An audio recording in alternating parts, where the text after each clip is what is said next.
Good evening, ladies and gents, wherever you may be around the world, and welcome to Splendid Isolation number 270. Don't know how many guests I'm going to be getting this evening so far, but as always, I'm going to start us off with a tune. Take up the white man's burden, send forth the best ye breed. Go bind your sons to exile, to serve your captives' need. To wait in heavy harness on flooded folk and wild. Your new gods sullen peoples have devil and have child.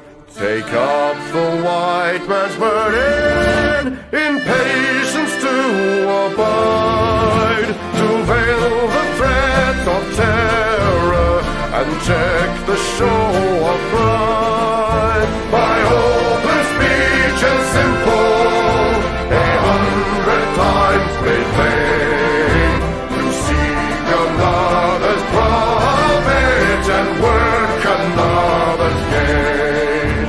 Take up the white man's burden, the savage wars of peace.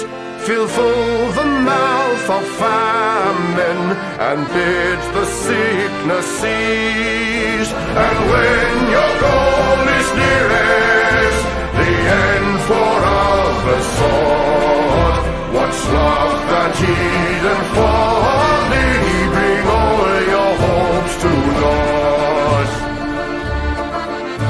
Take up the white man's burden, no tawdry rule of kings, but toil of serf and sweeper, the tale of common things. The ports ye shall not enter, the roads ye shall not tread. Go make them with your living and mark them with your dead. Take up the white man's burden and reap his old reward. The blame of those ye better, the hate of those ye guard. The cry of those ye humor are slowly towards the light. Why brought ye us from bondage, a loved Egyptian night? Take up the white man's burden, ye dare not stoop to less, nor call too loud on freedom to cloak your weariness. By all ye cry or whisper, by all ye leave or do, the silent, sullen people shall weigh your gods and you. Take up the white man's burden, have done with childish days, the lightly proffered laurel, the easy ungrudged praise. Come down to search your manhood through all of thankless years. No age with dear bought wisdom, the judgment of your peers. Take off the white man's burden through all of thankless years.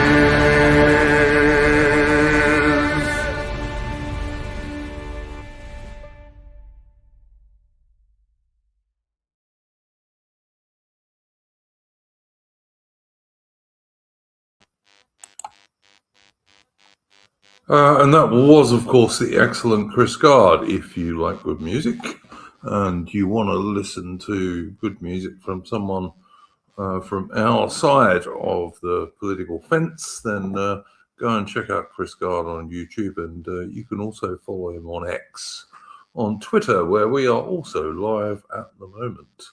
I've got no guests at the moment, guys. I do think I've got a couple of guys who are joining me in due course, but yeah, I don't know. What can I say? I'm just a little bit of channel admin to start off with. As some people may know, Entropy has gone, sadly, which I think is a pity, because I always found them a pretty reliable service, although I think they owe me some money at the moment. Whether I'm ever going to see that is a different story. But in any case, I have I have set up a Subscribe Star account, but it's not been authorized yet, so I don't think you can use it at the moment. But in future streams, hopefully you'll be able to support the channel if you like our content via Subscribe Star, and there is a link to that in the description of the stream. And I'll link it when we do a new stream once it's authorized. One of the things I found when I was looking for a replacement for Entropy is that half these people require you to have a smartphone, and I'm one of those human beings that doesn't actually have one at the moment. So there we go. I believe there was a big Tommy Robinson event in London today. I'm a bit so-so about Tommy Robinson. I think he tends to be a big-time Zionist shill, which I think is a bit of a pity. And also he's a bit overly fond of certain groups like the Sikhs, for example. The Sikhs are no more British than any other group of people from the Indian subcontinent.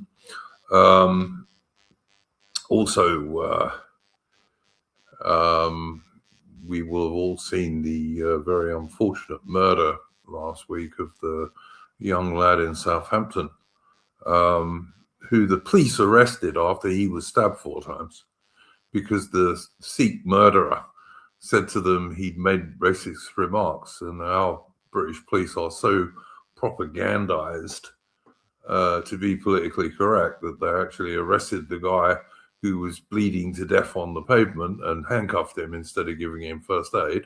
And of course, he drowned in his own blood, pretty much. But that's the wonderful British police today. Funny that. I would just say controversial opinion. If you can run away from a guy with a knife, it's probably a good idea to do so. It's always a good idea to do so if you're a girl, by the way. If you can, as a bloke, yeah, do. But sometimes you can't. Sometimes you're better off not running away and finding a weapon.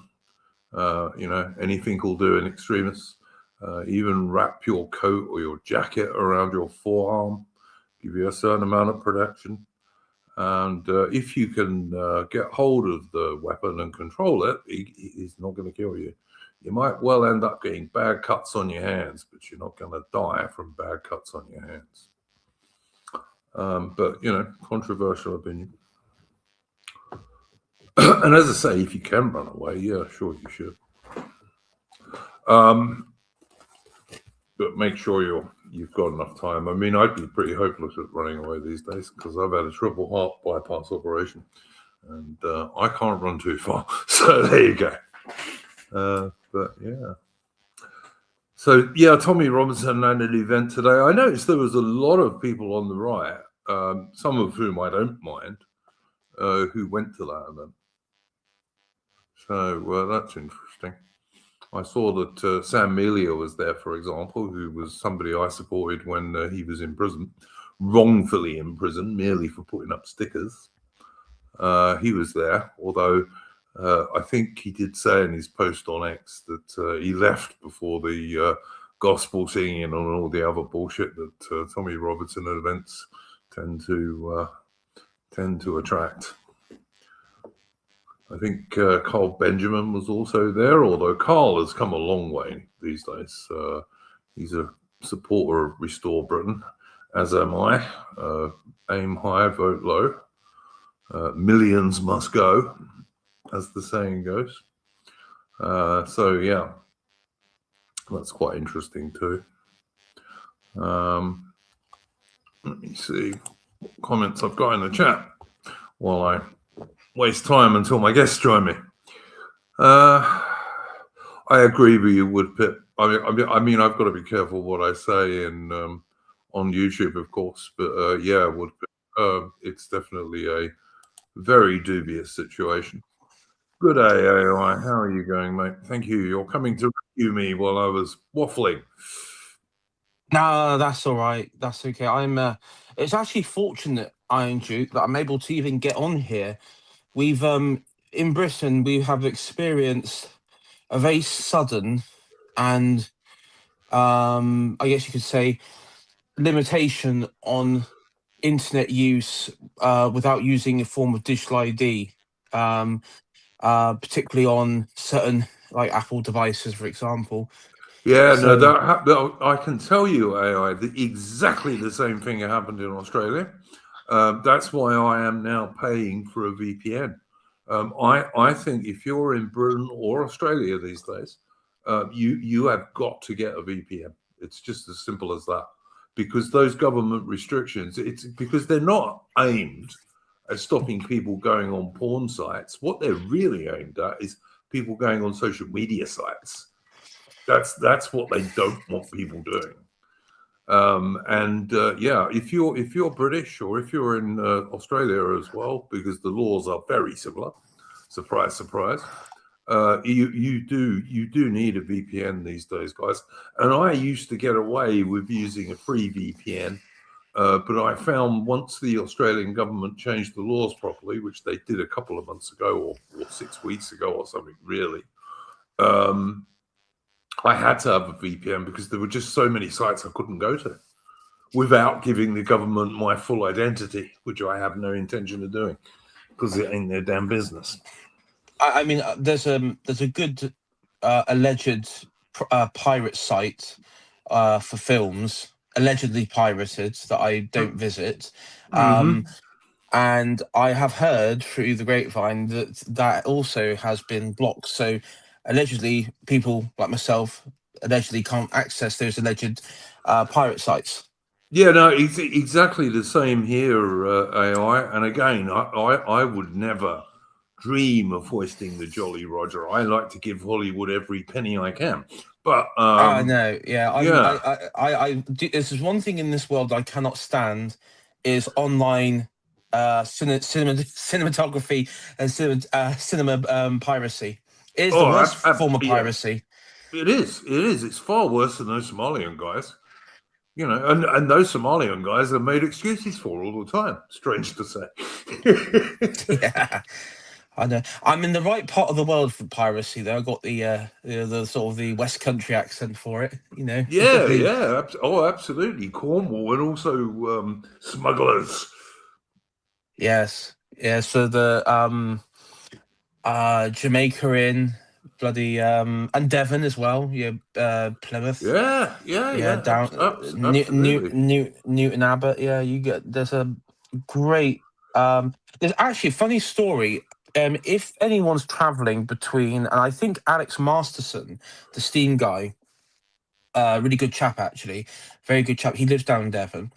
There is if you're traveling between the border of North Devon and Somerset, there's an old there's a hamlet with a very old Saxon church there, and in the graveyard you can find a couple of um, gravestones with which are who are condemned men with pirate with like the skull and cross and even part of the Jolly Roger, which were people who I think by the looks of the local records there were pirates or who had been executed for smuggling or piracy related crimes at that time.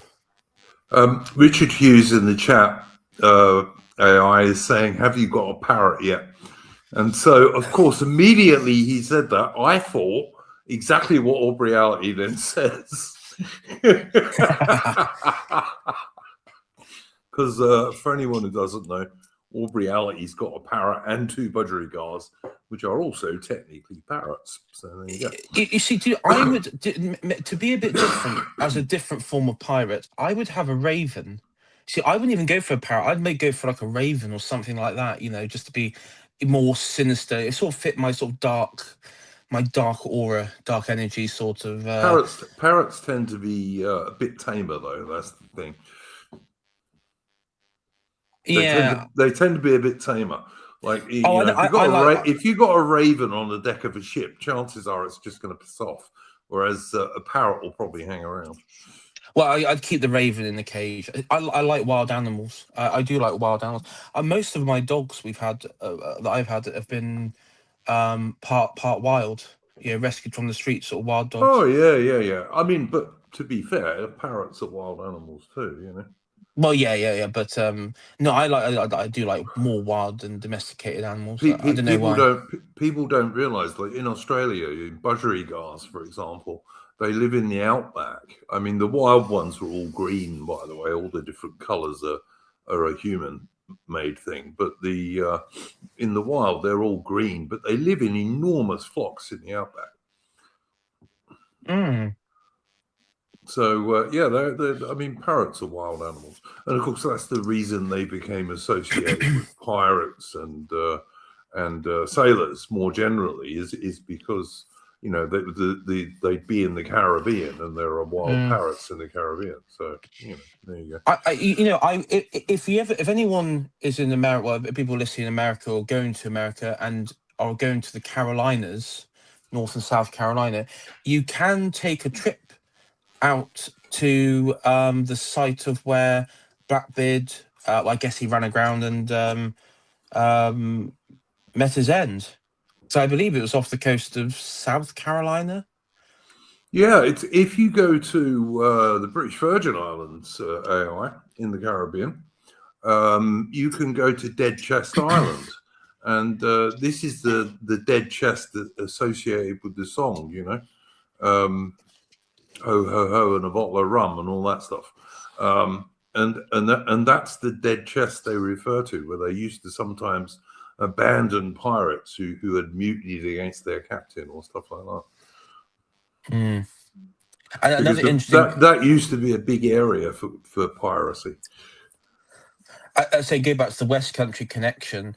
That there's also that community in the South, in South Carolina, where and you see like clips on YouTube. I think back in the 80s or something of like these old men with just proper like Devon, Somerset accents, but in America. There's sort of like isolated Southern community. Yeah, there's a couple of islands somewhere on the east coast of America. I think we mentioned this on this stream before. There's a couple of little islands where there used to be lots of fishing and stuff, where they almost do sound still West Country even today or a few years ago. Yeah. Mitch, how are you going, mate? Same old. I believe we're going to get Farian later on, but I don't know. I think he said he's going to come on later. He was running a bit late. Gents, what do we think about the Tommy Robertson event today in London, which seems to have been very, very large, by the way? Groundhog Day. Yeah, we have seen this before, haven't we? It gets a bit nauseated having to constantly talk about it. I know you're probably going to say, well, obvious, but probably where it's a bit different in my sort of take on this. It's a government op, and you're going to say, well, yes, AI, but of course it's a government op. That's not stating anything radical there. But I actually think that this is a genuine op, because one thing I've noticed is the main story is the use of mass facial recognition and getting you had Tommy Robinson before this, the police were using mass facial recognition for this demo, and Tommy was saying beforehand, listen, don't wear any face coverings. That's what the nasty Islamists do in the Palestine protests. Make sure your faces are present, clear, and for everyone to see. And then they can take they can scan your face, and it can be included into the system, which can then be used for whatever going forward. But what's interesting is the company which provides it is a Japanese-made technology, this facial recognition. But guess where they have their office for collecting data? Have a guess, guys. Anyone want to guess? Jerusalem. Tel Aviv, close. Point for Iron Dukes, or like half a point there. Tel Aviv. So, from my view, this whole thing, given Tommy's connection, Tommy of Tel Aviv, as it sort of comes across. AI, just so you know, because before you and Mitch joined, I was waffling to the chat, and I did point out that Tommy Robinson is a big time Zionist shill, of course.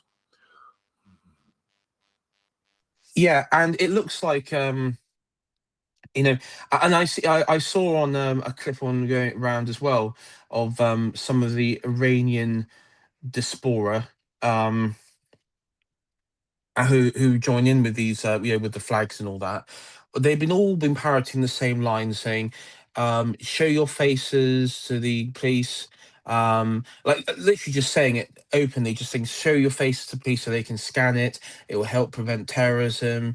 It will stop the evil Hamas supporters in this country. But it won't. It'll just give them your face. And if you're exactly. not a terrorist, it doesn't do anything, Well, that's it. And it's sad because there are, and I always say this, these people who go there, I mean, the sad thing is they are patriots, and I think most of them, apart from the ones that fly foreign flags, most of them do obviously care about this country in some capacity, but they are constantly led. They're constantly led down the garden path and conned by by Tommy and his friends, and it's sad to see. I know people like I think Patriotic Alternative and Steve Laws and them. Some of them did go down there to sort of do a bit of work in the crowd. Yeah, I saw some PA guys, and I think Sam Melia was there as well, who now follows me on X, by the way. But I people will remember this stream was supporting Sam Melia when he was in prison, wrongly for just putting up stickers. But they did say, to be fair, AI, that they left before the gospel singing and the Sikh parade and all the rest of it. Well, exactly, and I saw a clip of Carl Benjamin being interviewed by and I'm going to say this. The guy looks like that Southport terrorist. He looks like the Southport terrorist, the chap who was interviewing Carl. But that being by the by, basically about saying, would you? And he says to Carl, would you have me in Restore Britain? Now, of course, Carl sort of comes back with, well, it's not my choice to make something. He's not in leadership of the party. But he said, would you want me in there? And he goes, yeah, sure. I do think that this is, and this gets to the heart of the thing, is even within these sorts of crowds, it isn't actually for the English people. It's not for the British people. They're sort of just tagged along. And this demo, and as Mitch says here, it's Groundhog Day. It is ultimately some sort of bizarro world, globalized counter-jihad movement where every other group is represented apart from the British people themselves. I mean, Tommy is an Irish drug addict.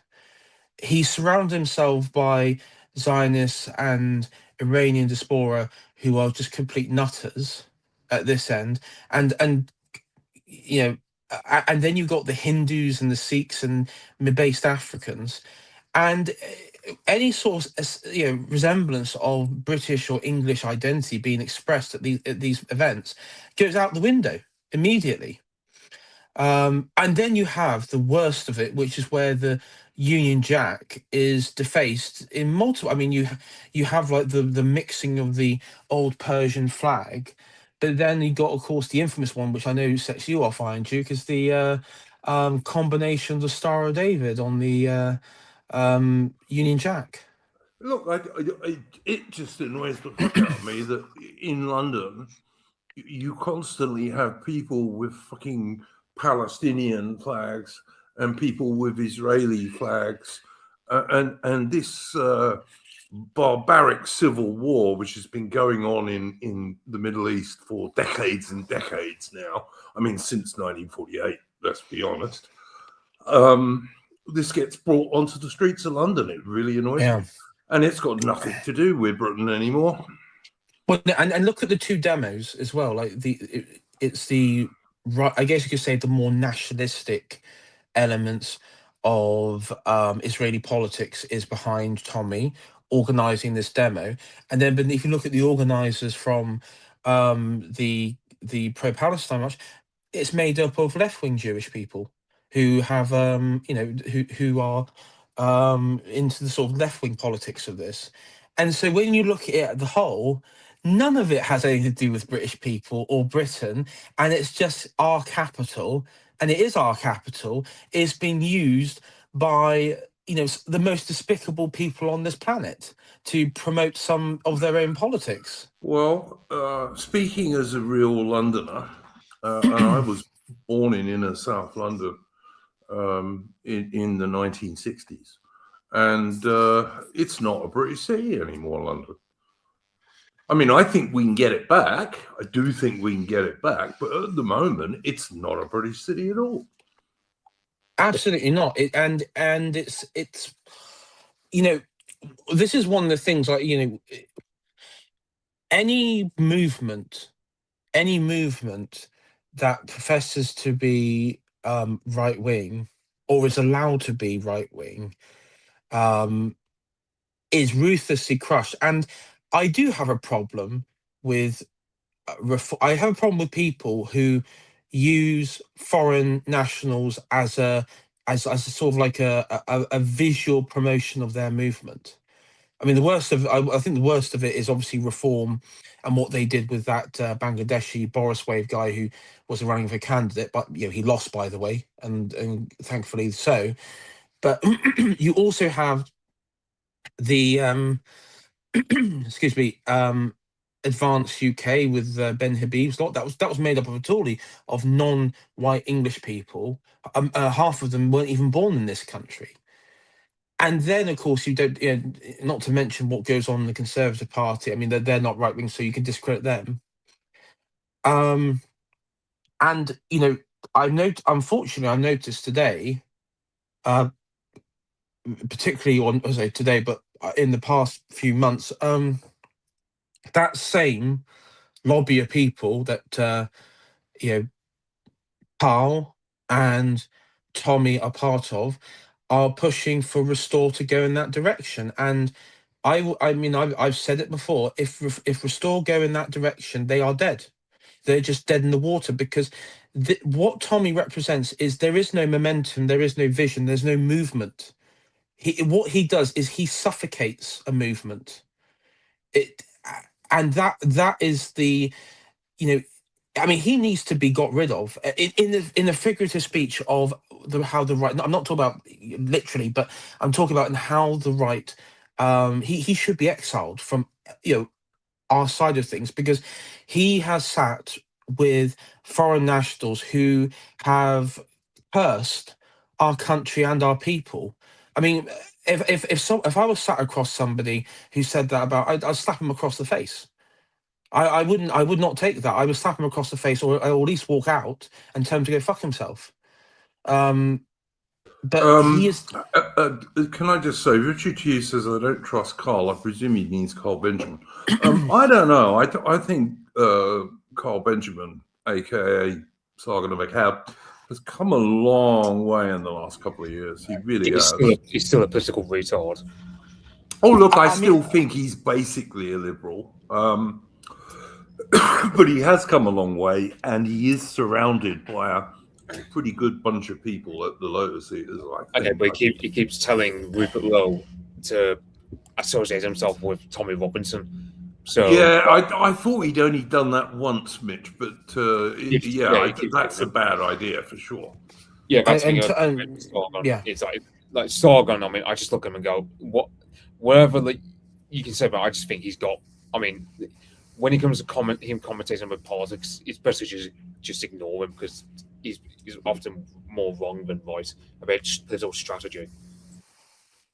Yeah, I don't disagree with you about that one, Mitch, and I'm sure we're going to get onto this by-election that Rupert Lowe says that Restore is going to stand in, that many people on my Discord don't think he should, and that includes me and Mitch and also Aaron Hook, who I have invited to this stream, but he hasn't joined yet.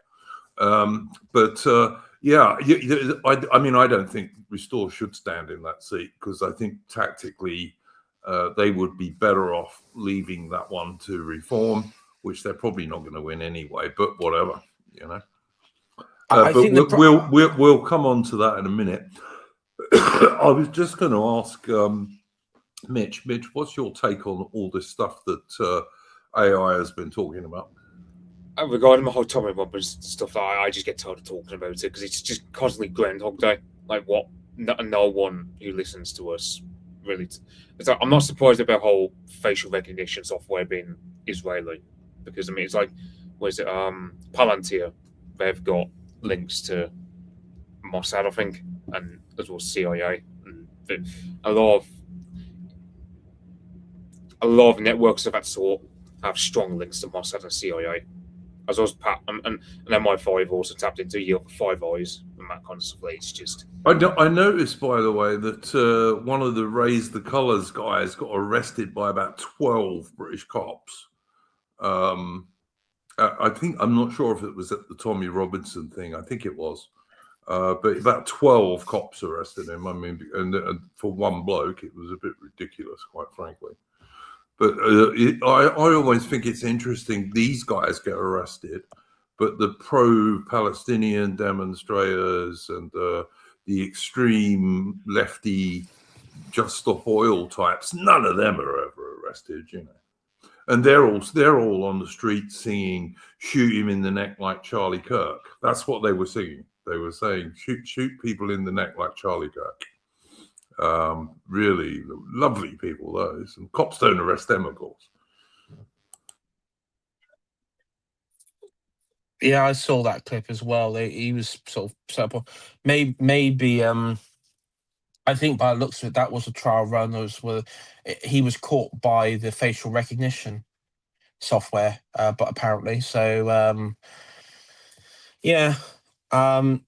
Woodland made a good point actually earlier on. He said there's a strange phenomenon where the left is represented by white shitlibs and the centre right is represented by foreign minorities. And this is something that Bowden, many years ago now, and I think in some of the more recent clips that have come out that have been discovered and placed online, actually does talk about, like, he talked about the political transvestivism of left-right politics in this country, where under Blair, Labour Party was in favour of privatisation, and the Tories talking about some aspects of restricting it for the NHS, and then vice versa. And there is like this, and I think this is a way of confusing. And also Morgoth has talked about it as well. It's a form of confusing people in society, where where the voices. I mean, up until recent. I mean, you take Lib Dems for example. They're a very left-wing party, very progressive. They're a very white party as well, and the areas they represent are very, very white. You don't see many black or Asian Liberal Democrats. They're also very female. They're very female. They're very middle class. They're very southern. They're very much like a southern sort of party. Yeah. Sorry, AI. Again, when I was waffling to the audience before you two chaps joined me, I did briefly mention the poor bugger who was stabbed to death in Southampton, or rather, the Southampton-born guy who was stabbed to death by the Sikh. But we will. Now we have a few more guests. We will discuss that a bit further. But also, I noticed Morgoth put out an interesting meme a couple of days ago, which I did put on the Discord. I don't know if you chaps saw it. And basically what it is was a bulldog in a kind of Churchill-esque outfit with a Zionist on one side of him and a Sikh on the other side. and flying Spitfires and all this shit. And I think it was partly aimed at this Tommy Robinson event. And of course, I saw that. Morgoth hates this bulldog nationalism, and I kind of get why, to be honest. I think he coined the term Spitfire nationalism as well. Yeah. That was Morgoth. Well, that's one of the Morgoth thing, and it's like this sort of performative sense of patriotic things, and it's 80 years ago, guys. It's over 80 years ago. Give it a break. One thing that's always, and this is even when I was younger, I sort of thought about this, and I've never liked and look, I mean, as an aircraft, I do like the Spitfire. As a pure aircraft, it's okay, it's good. I do like the Hurricane better, but that being said, but to be fair, the Spitfire is one of the most beautiful warplanes ever built. But it is. That's got nothing to do with using it as a symbol of World War II, which was, let us remind people, an unmitigated disaster for Britain. Fact. But it's like I've never liked the sort of, and I mean, you have a lot of like AstroTurf bits around the Blitz and everything, but I never liked the way, like everything revolves around that period in World War II, like the Dunkirk, We're Alone. I mean, because number one, it wasn't true, but I'm just thinking, what is this? If you're wanting to look at Britain in the past or revere it, let's talk about Britain when it was, wrecking Barbary fleets in North Africa, sacking Washington DC, destroying the White House, building European societies in South Africa and Australia, New Zealand. 100%, mate. 100%. I far prefer British 18th and 19th century history than I do 1939, 45. Far prefer it. Yeah, I mean, there's, even if you don't want to talk about the empire, you could talk about the great explorers like Sir Francis Drake or Walter Raleigh, or even the age of the privateer in the Caribbean. There's so many things you can focus on as a national spirit of this country, the maritime part of it. And I don't know, I just find there's a part of the World War II mythology which is very servile, and I find quite sinister, if I'm absolutely honest. I find it quite a sinister thing, and I've never really gelled with it. Well, you're not going to get an argument from me on that one. Like I said, basically, if you're a British person and you're interested in history at all, and you go and look at World War II, it was an unmitigated disaster for Britain. Yes, we had brave sailors, soldiers, and airmen. We did, and you will never hear me criticize those guys. And most of them, by today's standards, would have been regarded as right-wing racists, by the way. But anyway, look up the name of Guy Gibson's dog, for example. Well, it's like my grandfather in Burma. His letter is I've got his letter, some of his letters here, and he in one of it he's saying to his father at the time, "God save the king and God save the empire." So there you go. That's like yeah. So by that standard, it would be he would be. If you were told the guys who went across on D-Day in 1944 that they were going across for diversity, for feminism, for the destruction of the British Empire, for the replacement of the British people in the British Isles, none of them would have gone. They would have just said, fuck that. No. And that goes back to the modern thing of the British spirit is tolerance. That is what Britain is only good for. Which of course is nonsense. It's absolute nonsense. The British were not known for tolerance. The British were known for being extremely rowdy. Wogs begin at Calais, that sort of thing. That was Britain. I say visit Northern Ireland. I say back in the day, visit parts of Northern Ireland and Glasgow. Tolerance. I mean, they're not tolerant. We're not tolerant people. And the thing there is, that's a good thing, because tolerance, is what got us in this place. Tolerance is what gives the other everything and us nothing. That's ultimately what it gives. Yeah, Yeah. exactly. And not sticking together as a group, which we need to do now. And I think increasing numbers, particularly of younger white guys, are realizing that now. If you're a real British person, which is, in my opinion, that means you're Anglo or Celtic or a mixture of the two. I know some people don't like that term, but it's the most shorthand way I can come up with of describing people who are actually and really English, Scottish, Welsh, and Northern Irish. Those people are British. Everybody else isn't, basically. Yes. Mitch, what's your view on this stuff, mate? I mean, regarding the whole Anglo-Celtic label, I'll refrain from my usual thoughts about it, because I mean, it's kind of. I mean,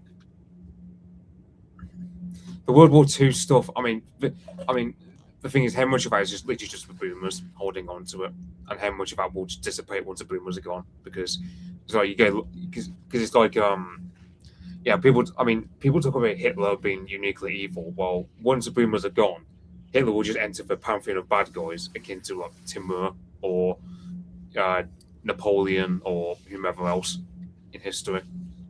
So I think it's just a waiting game if you're going to wait for the Spitfire nationalism to die out. Not just those historical guys, Mitch, but also people like Joseph Stalin, people like Chairman Mao, Pol Pot.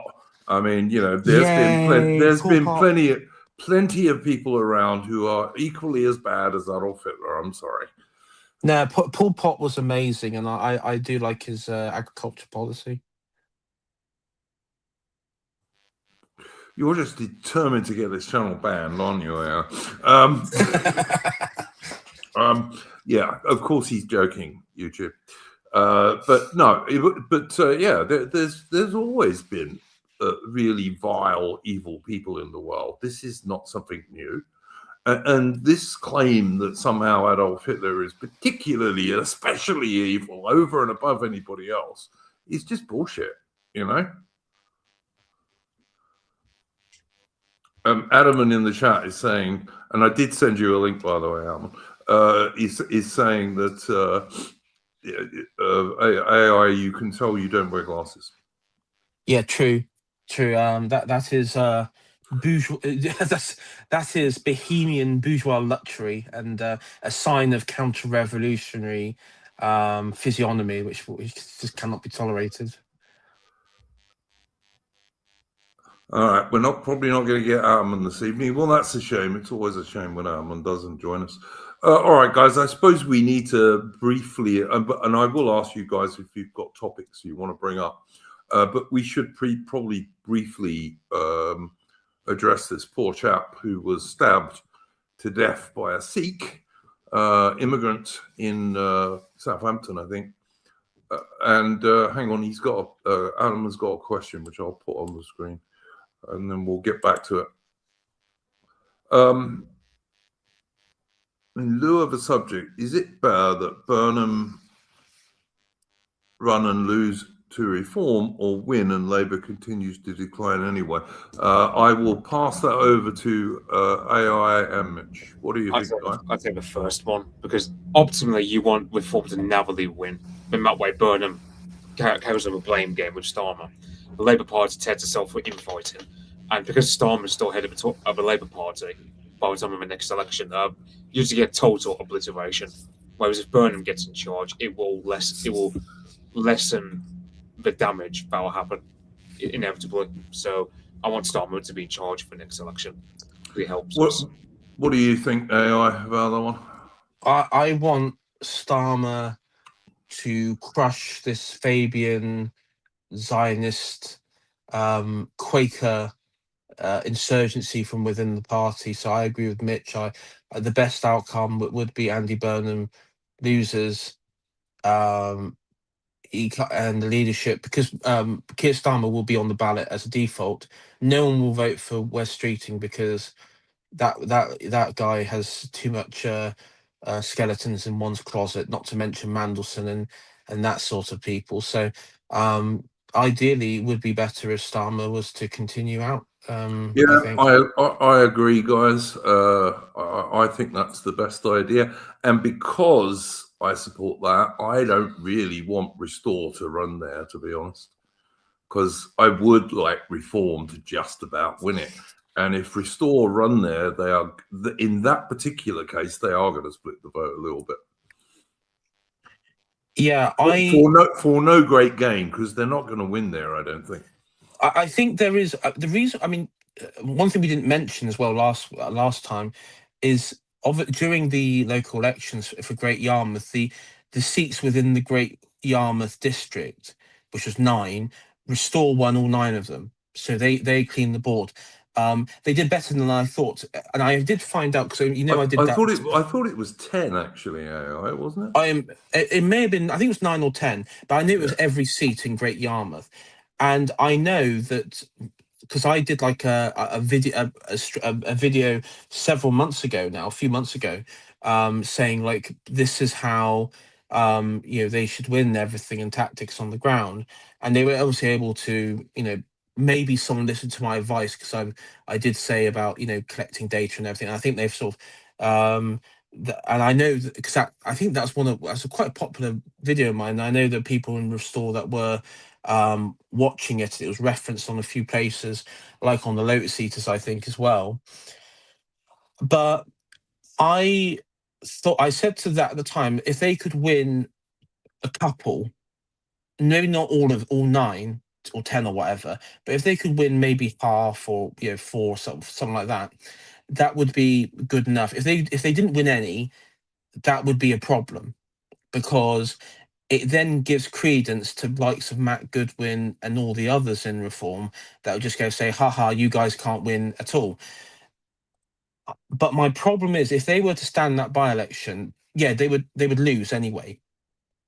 And I think for a political party, if you're continually losing, that sort of, particularly when it's there, sort of, you want them to be an emergent political party, and if you're just tied with being a loser, being constantly losing, it isn't good, because it will be harder to pick up voters to vote for you, because Farage has always had this problem, whether it be in UKIP or the Brexit Party or even Reform. Last time, there are people who I know in my constituency where a couple hundred votes, I think about 800 votes, Reform probably would have won it. But few people said, "Oh, I would have voted Reform, but I didn't vote because I knew they wouldn't win." And that's the problem. It's psychologically, it's quite good that Restore can turn around and say, "No, we won every single." And not only did they win those seats in Great Yarmouth, they had pretty decent majorities. I think in like double-digit majorities in every case. Oh yeah, over 50%. They were getting 40% of the vote, which is enormous for a local election, by the way. For anyone who doesn't know that, British local elections get very low turnouts as a rule.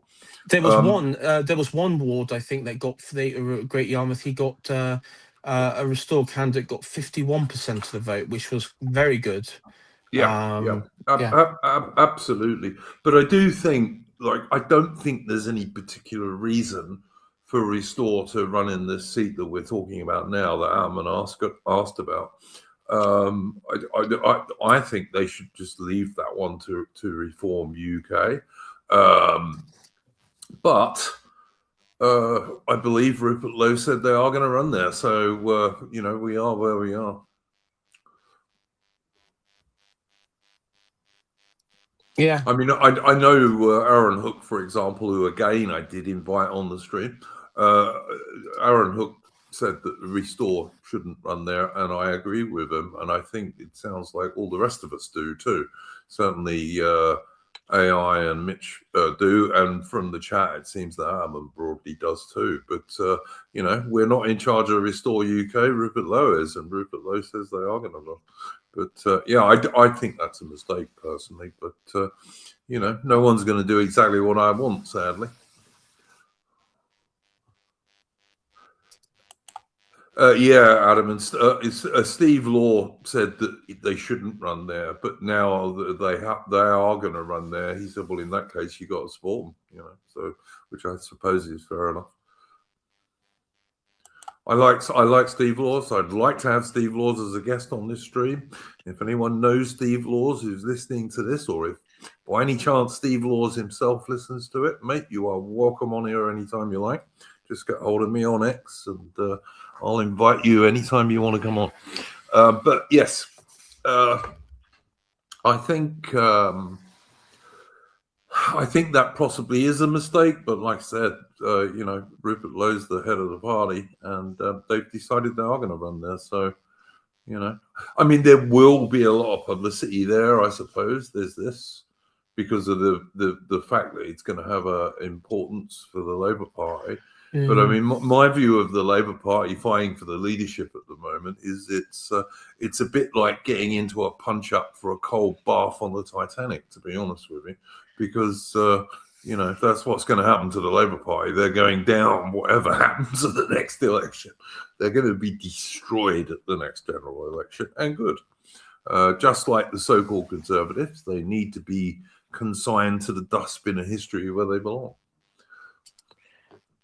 From my understanding as well, that the Green Party is standing along with the Lib Dems and everything. So, but particularly with the Green Party, I think that's going to be probably. But if I was to guess, that would be Burnham's main concern than anything else. You know, is that a big immigrant area at all? AI, do you know? Mine is actually, I think the constituency is like 94% white British, but the Green vote there, given its proximity to, you know, sort of more affluent-esque areas, and possibly even I've even heard there's like some element of student accommodations. It could be high, but it is again like very traditional working class area for the most part. But the thing is, if it's close, and let's just say Green, I think they're polling on 8%, that could be enough to deny Burnham the seat if it's close. Yeah, again, it's what will happen to the right of centre vote there. I mean, you know, if there's only Reform UK, then it's going to vote Reform UK. But if there's Reform UK and Restore, and I don't think this is going to happen all over the country, but I think it might in that particular seat, it might let Labour sneak in. I don't know.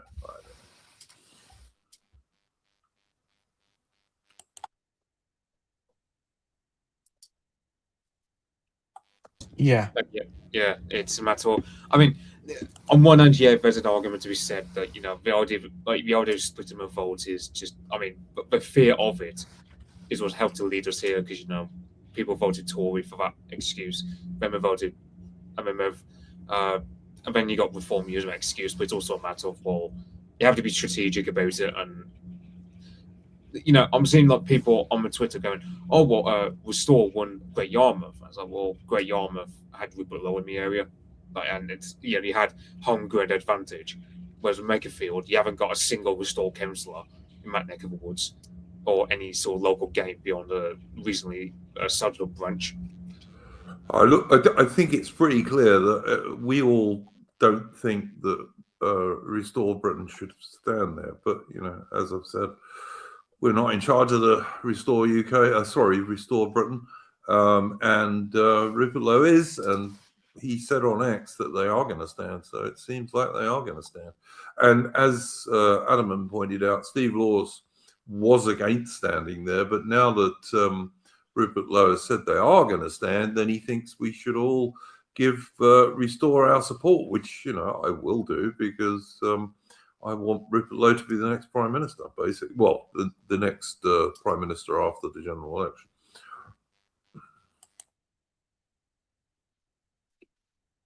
Yeah, I suppose it's kind of like military discipline, isn't like, I mean, you don't like what the commanding officer does, but you go along with it because, well, there's a hierarchy for a reason. So yeah, exactly.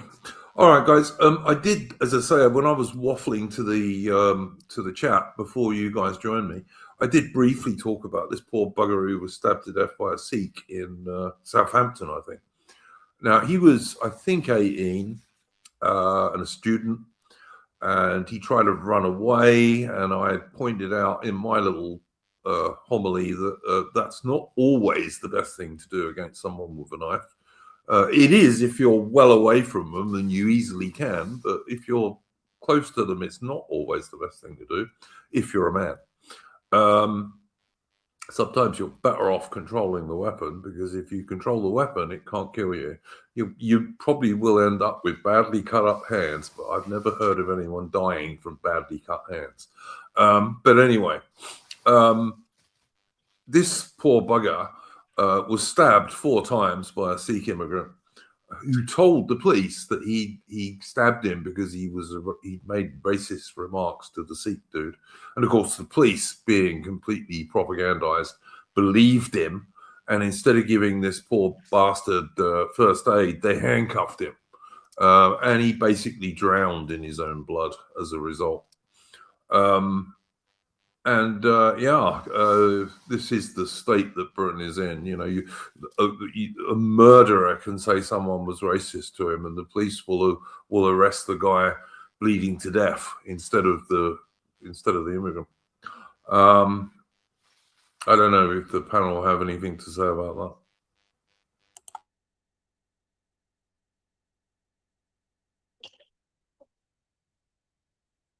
Um,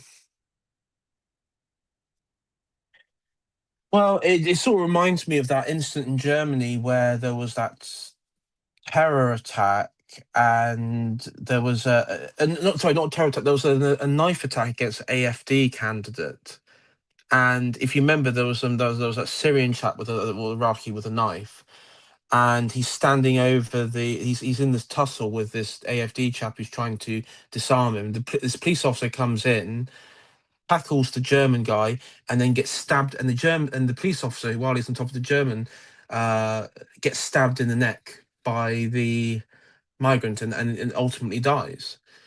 And yeah, this is the mentality that unfortunately far too many Europeans have. And British people have, but also Europeans. There's this mentality, and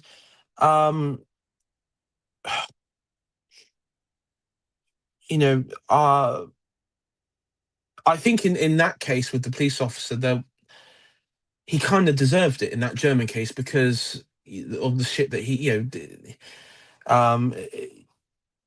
deserved it. But with this one, it is it's a tragedy, and it's one of the reasons why I don't like going into cities or towns anymore, particularly cities in my area, like places like Bristol and stuff, because it is like it is like and when people will say, well, there's no such thing as no goes for white people. It's implied. It is implied because of the way the state operates. I mean, fucking hell. Me and Mitch probably, we're in the same age group. Our entire lives, Iron Duke, have been dictated, when you talk about crime and minorities, with the legacy of fucking Stephen Lawrence, for God's sake.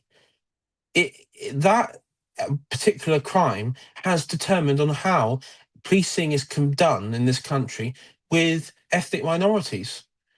and yet the funny thing is, I looked at an interesting graph on X the other day that someone put up, and I think it was Dorset, so not too far away from you, AI.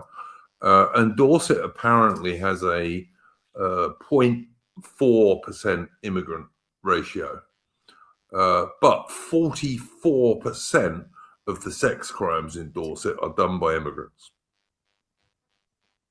Yeah. Even though they make up less than 0.5% of the population.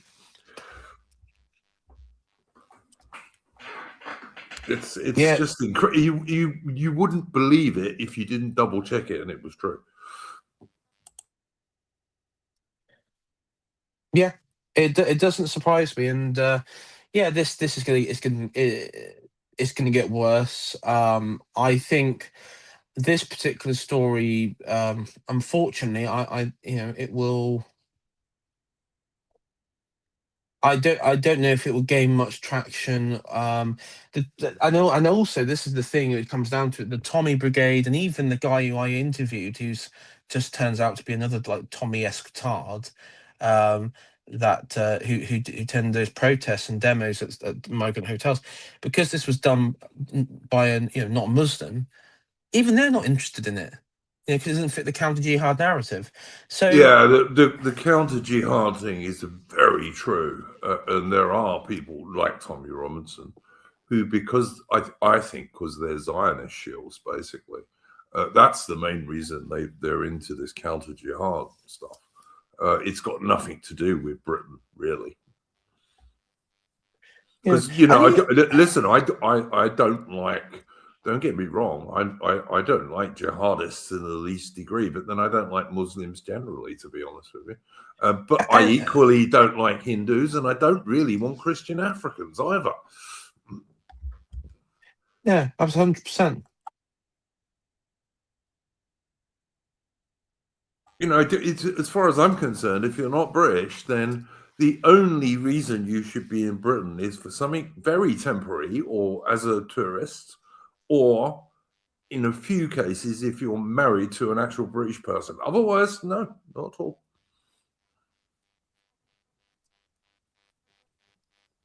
If you're not, I mean, all right, I've got nothing. Of course, I've got nothing against real Australians and real Canadians and real New Zealanders being in Britain. I haven't really got a great deal against actual Northern Europeans being in Britain either, or even Southern Europeans for that matter. But that's about my limit, to be honest. Yeah. Yeah,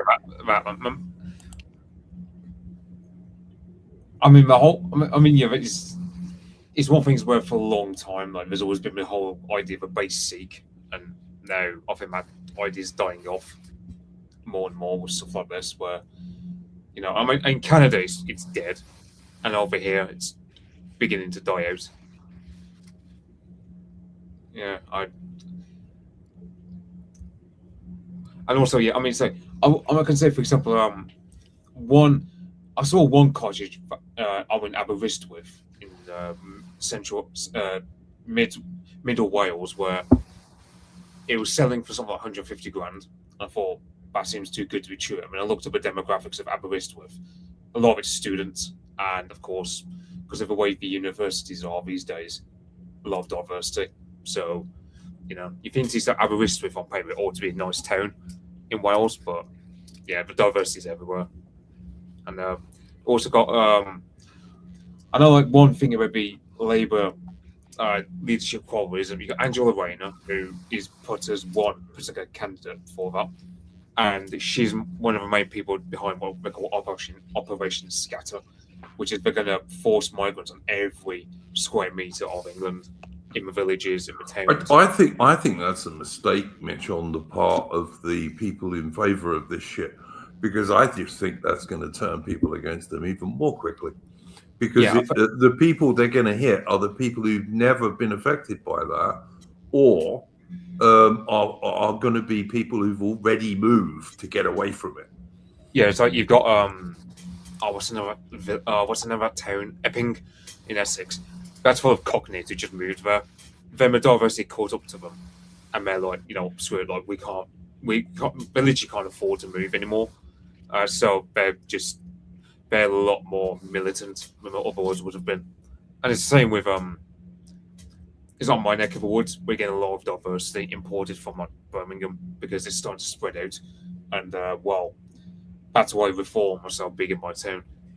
I, I've met a few Restore Britain supporters around my neck of the woods, but yeah, as I agree with what I always said earlier, because I mean, this is why I was a bit miffed about the fact that Restore Britain were not founded earlier, in order to contest a lot more areas in England, rather than just Great Yarmouth. Yeah, well, they didn't do it quickly enough for that. I mean, so. But I mean, given how new the party is, they are doing amazingly well, including with memberships. But yeah, I mean, you're right. I mean, my family were born in inner South London, so just on the other side of Tower Bridge from the East End, and eventually none of them lived in London. They'd all moved to Essex or Norfolk, or in my father's case, to West Sussex. Everyone had moved away, and they'd all moved away for the same reason: mass immigration. Because you don't want to live with these people. You just don't. I'm sorry. And so this Operation Scatter that Mitch is talking about, that's not going to work, because it's either going to affect people who've never had to face the reality of mass immigration, and it's going to bring it right up in front of their noses, or it's going to affect people who've already had to move because of it, which I think will work in our favor. It will turn people against this even more quickly, and I think it's you would have to be blind to argue that the British public is not really starting to wake up to this issue now. People are starting to wake up to it. This is why Rupert Lowe and Restore Britain are so popular. This is the mistake that Nigel Farage and Reform UK have made, in that they're just turning into teal Tories, basically. They're filling their party with former so-called Conservative cabinet ministers who were failures and at best traitors or incompetent. One of the two. It's the only two things you can say they were. Fielding all these immigrant candidates, etc. I think a lot of people didn't realize what Reform UK really stood for, which is just more of the same so-called conservative bullshit, which has been conning the British public for the last 50 years, pretty much. Yeah. People voted Conservative because they always said, oh, yeah, we're going to reduce immigration to tens of thousands. And in fact, under Boris Johnson, one of the biggest scumbags in British political history, it actually was the highest it's ever been. And if anyone thinks Nigel Farage is going to change that, I'm afraid you want your head felt, mate. You just got to look what he says publicly. And look who is the chairman of his party. Not an Englishman. Not a British guy, even. I wouldn't care if he was Scottish. That would be fine. I've got nothing whatsoever against Scottish people, Welsh people, or people from Ulster, people from Northern Ireland. Nothing against those guys at all. They're as British as I am. But they're the only ones who are. Like, the thing about this upcoming by-election is, imagine, let's say, for argument's sake, they put in someone like Matt GPT or Z Yusuf as the candidate. Then it would be a position where the objections are had towards Restore standing, I'd be like, screw it. Like, in that scenario, I'll probably just go, screw it, Restore ought to stand, just because such a candidate would be bloody awful from Reform's point of view. Yeah, look, I think gradually, and this is going to, we've got 3 years till the next general election, probably.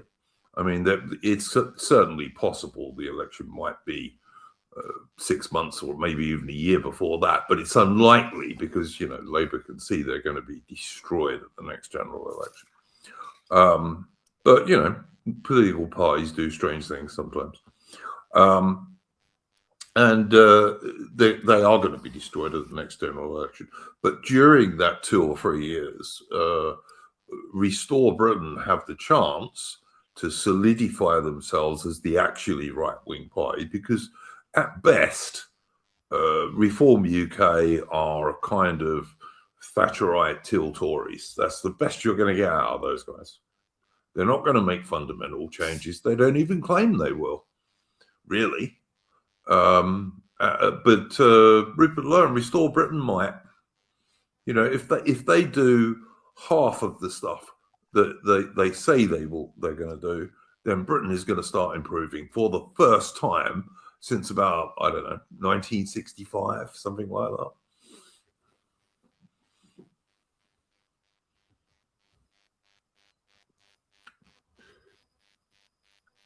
Yeah. I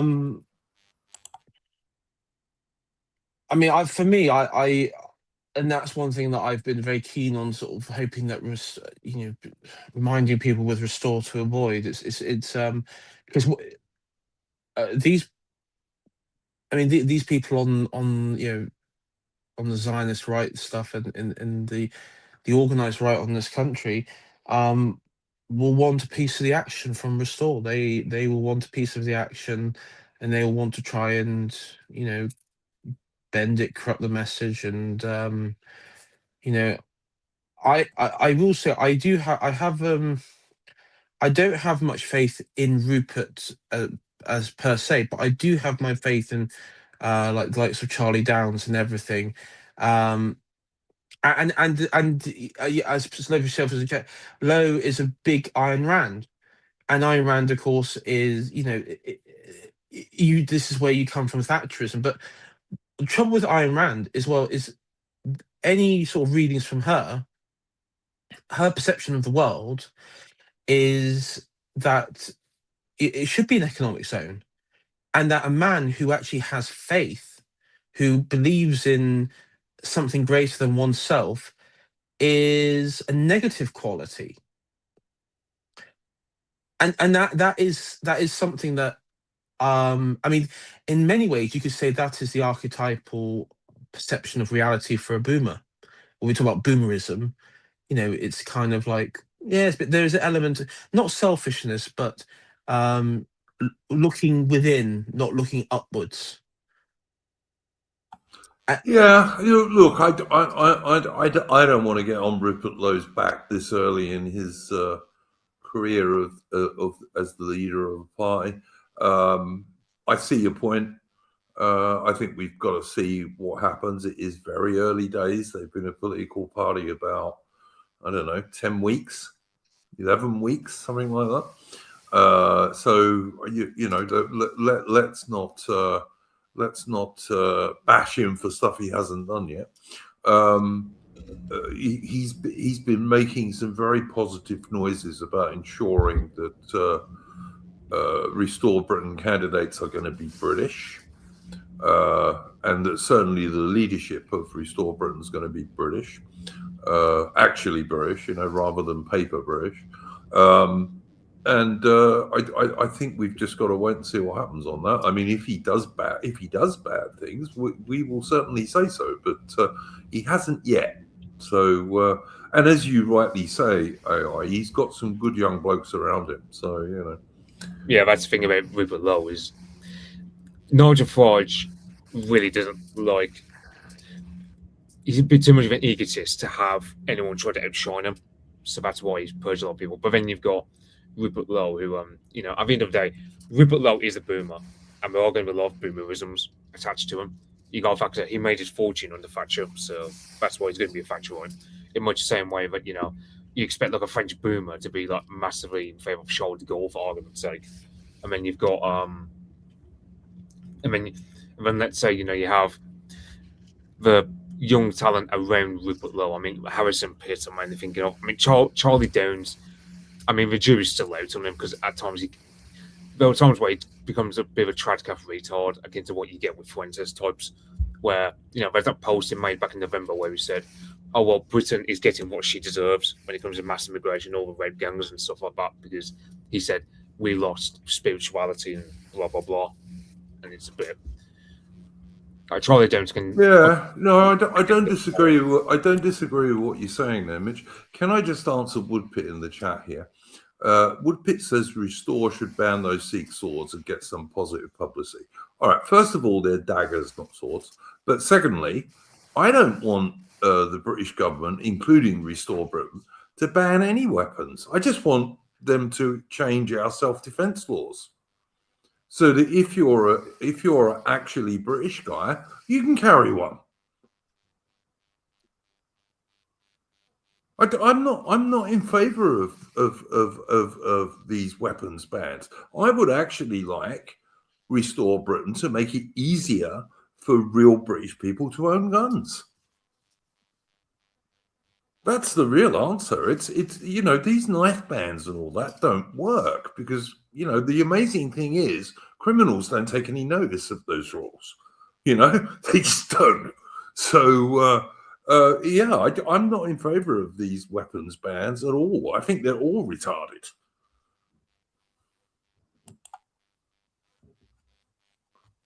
And I can say the same thing in Victoria. Victoria has recently banned machetes and what have you, even if you're using one because you've got like a farm or something in the bush and you actually need one. They're still banned. It's fucking ridiculous. Weapons don't kill people. People kill people.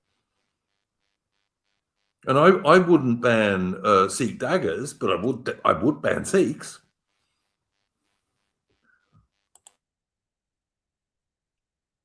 Yeah. I know. I know that, for example, one retarded law we have, and this goes back to Harold Wilson. This does. Pepper spray is banned in this country. So, for example, if you're a young woman and you threat about possibly getting raped by one of a diversity, and you use a pepper spray, you get harsher punishment than a rapist. Absolutely, Mitch. And again, a stupid fucking law, basically. It's a stupid law. Women should absolutely be able to carry pepper spray. It's I'm sorry, I don't agree with any of these bans. And we've spoken about this on this stream. Up until certainly the 1920s and 30s, it was very easy for an ordinary British guy to own a gun. Very easy. And that's what I think we should return to. I think that what you've got to change is the self-defense laws in Britain. Yeah. Yeah. In terms of topic, and I remember saying to you back on Wednesday or something along the lines of how much could you say that a lot of the problem with women these days is just social media, like just ruining them in terms of. Because you got algorithms feeding the idea that all men are potential rapists until proven otherwise, which is why often you get these leftist women going, "I hate all men," and it's like, okay, when you say, okay, including George Floyd, I'm going to block you. But the funny thing is, Mitch, you get these lefty women who will actually say, and you see them on X, you see them on Twitter, where they'll actually say, "Oh no, I would sooner be." I'd sooner be locked in a room with a group of immigrant men than I would with a group of white men, which just shows you they've never been locked in a room with a group of immigrant men. But whatever. Or they're going about a bear versus a man, and it's like they prefer the company of a bear to a man. Yeah, that means they've never been in company of a bear. So there you go. Yeah. Aubrey saying she'd like to argue the case that women have no chance, that have little chance, even with pepper spray. Well, Aubrey, the link to this stream, if you want to join it, is on my Discord. It always has been, so but yeah, I think you're right, Mitch. I think the trouble is that what social media does with women is it amplifies their worst qualities. Without wishing to be too Neanderthal, women have always been well known for their love of talking and gossiping, always. And social media enables them to do that nationwide and across continents. and around the world, and it certainly hasn't done them any favors. No, it's also because dating has gone online so much now.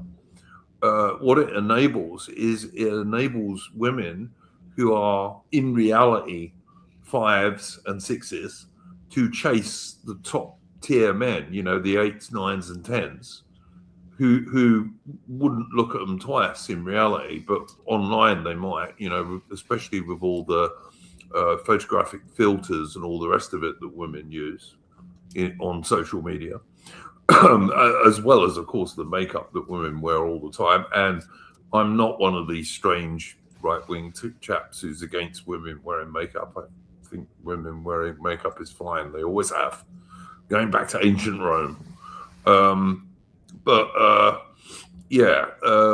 This has not helped women at all. And as we were saying, Mitch, in our private conversation about this a week or so ago, some of these top tier guys who are either very handsome or very rich or occasionally both, these guys, they might bed some of these women for sure, but probably only once, which of course doesn't do the women any good at all and makes them worse, because it's been proven over time that the more sexual partners a woman has, it has a much greater effect on them than it does on blokes. I don't know what you think about that, Mitch, and AI. You want to go on? I can come after you. Yeah, I'd agree with Duke's point on that.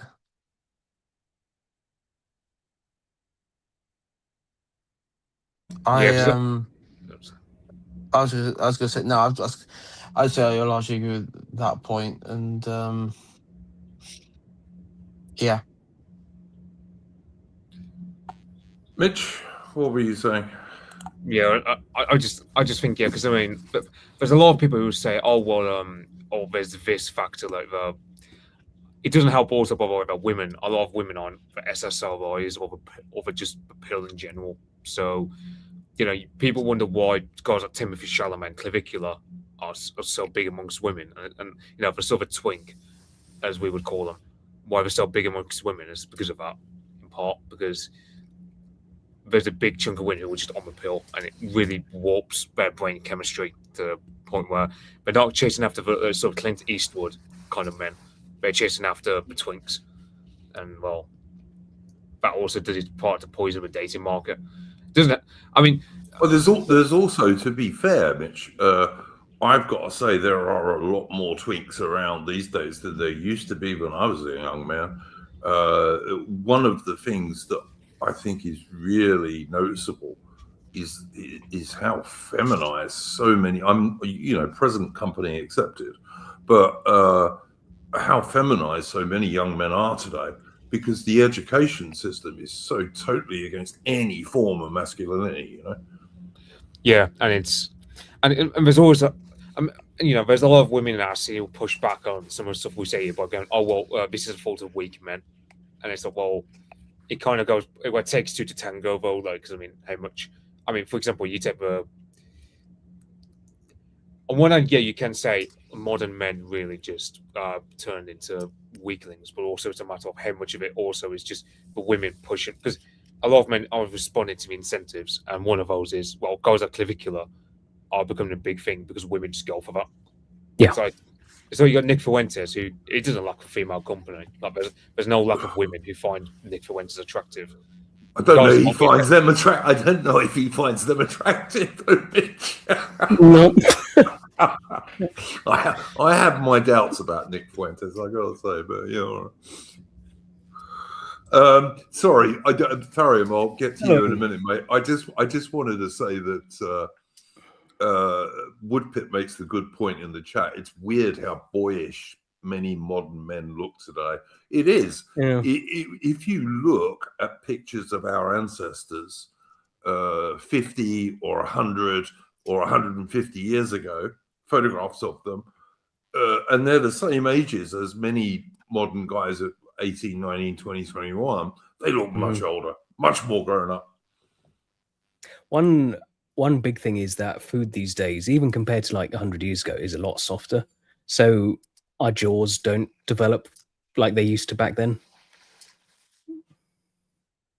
Yeah, I also understand that there's a great deal of female hormones in the water supplies, largely, as Mitch was saying, because of all the pills women are taking. And that puts a lot of female hormones into the water supply. I am not a scientist, but I understand that as having an effect, and that is partly why testosterone levels have been dropping. But of course, you feminists think that's a good thing. I tell you one weird thing is that so a lot of people these days link hair loss with testosterone levels, but we have more hair loss today in men than we did 100 years ago, despite the testosterone levels being lower. And that's just a weird one to me. As I understand this, Tharium, and I suffer from this, and so did my dad, and so did his dad. Traditional male pattern baldness, like I shaved all my hair off when I was in my mid-20s just because I was losing it. I thought, fuck it, I'll just get rid of all of it. And I've never grown it back because there's no point. But traditional male pattern baldness was due to testosterone. But if we are still getting very high levels of male baldness, I don't know what's going on. Right. It's one of those things where I think the science is a bit wrong on that. Then there must be something else. I mean, I started going bald at 28 when I was about 27, 28. Yeah, but that sounds like traditional male pattern baldness, AI. And that usually is testosterone related, i.e. you've got too much testosterone, which is why women don't lose their hair. But it could be there's more than one reason that men lose their hair. You know, that's possible. Yeah, it's funny because I have like insane like chest hair and stuff. I'm like an Armenian. It's ridiculous. Yeah. So again, that's testosterone partly, and this is why women don't get facial hair and get far less body hair than men. It's testosterone, which women don't have and men should have.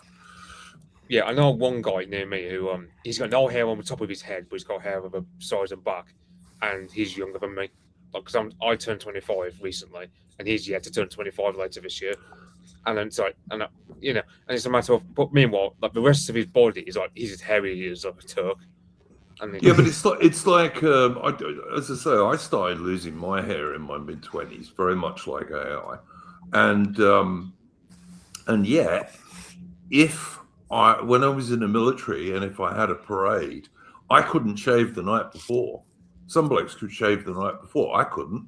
My beard would be grown again, and even like today, if I am going out somewhere special in the evening, I need to shave twice. I'll shave in the morning like I normally do, but before I go to anything that's flash, where I'm going to wear a nice suit, etc., I need to have another shave before I go out. And that's what I do. Whenever I go out for like a meal or date or something like that, I actually have to shave like literally the moment before I go, because if I do it in the morning, by the time it gets to the evening, it's already starting to grow back. Yeah, I remember in the army, some guys used to, try and do that to save a bit of time. They shaved the night before. I could never do that. I have to do it in the morning. I'll tell you one thing you mentioned earlier about people looking a lot younger these days than in the past. But I do notice some people who are younger than me, like in their like early 20s, but they look a lot older. But it's not like a good older. It's like a sickly kind of older. Now you see that with a lot of younger millennials sort of and Zoomers these days. Like they age really badly. Not hitting the wall. Yeah, like not a good aging. Just you're like, ugh. Well, look, when I joined the army, I grew a moustache very quickly, and I grew a moustache to look older. Something I don't have to worry about these days. Yeah, if I shave, I do look a lot younger. Although it has to be said, it was also fashionable in the British Army in the 1980s to have a moustache. So, Yeah. I think, I mean, The videos have seen like everyone had it then in the army. I'd say it was about 50% or maybe 60%. Yeah, something like that. I mean, I joined the army in 1983, so the year after the Falklands War. And if you look at photographs of British soldiers and Royal Marines in the Falklands War, a lot of them have got moustaches. It was quite fashionable in the army in those days. So the weird thing for me is so my hairline started receding when I was 16. Because I mean, to be fair, it's the same on my mom's side of the family. All the men are bald by 25 to 28, but my hairline hasn't receded the past 12 months.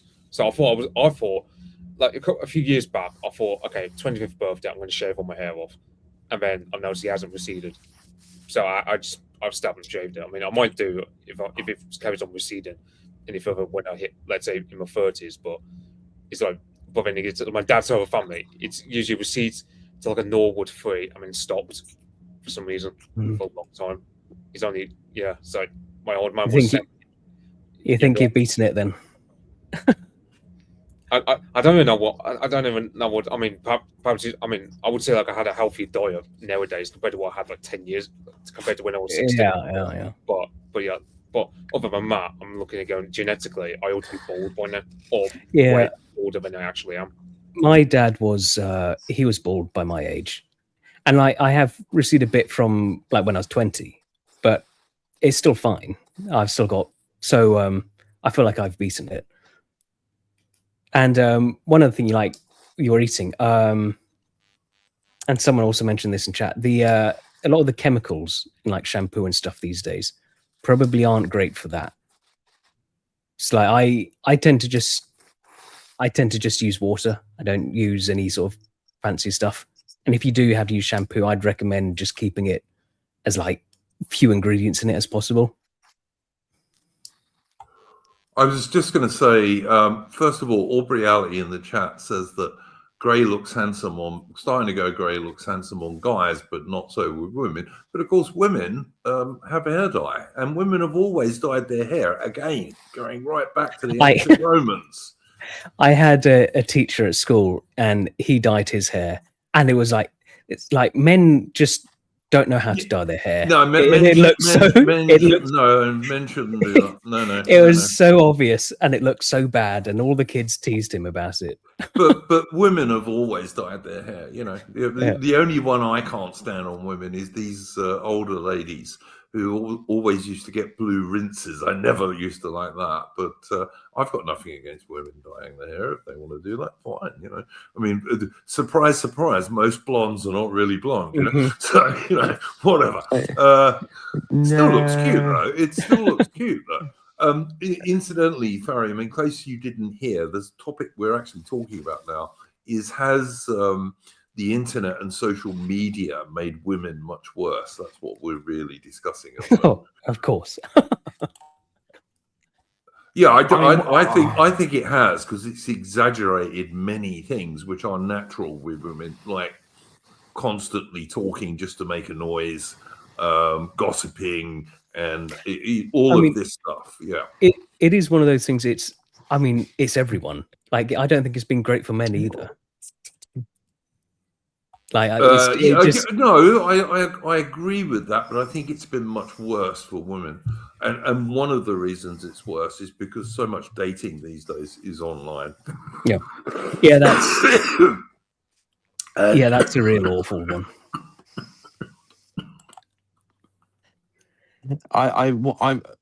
When I was last time I went out a few weeks ago for a friend's birthday party, we went out to a club, and I don't do clubbing usually, so I was a bit out of my depth in that. But unlike him, who's a bit of a social animal,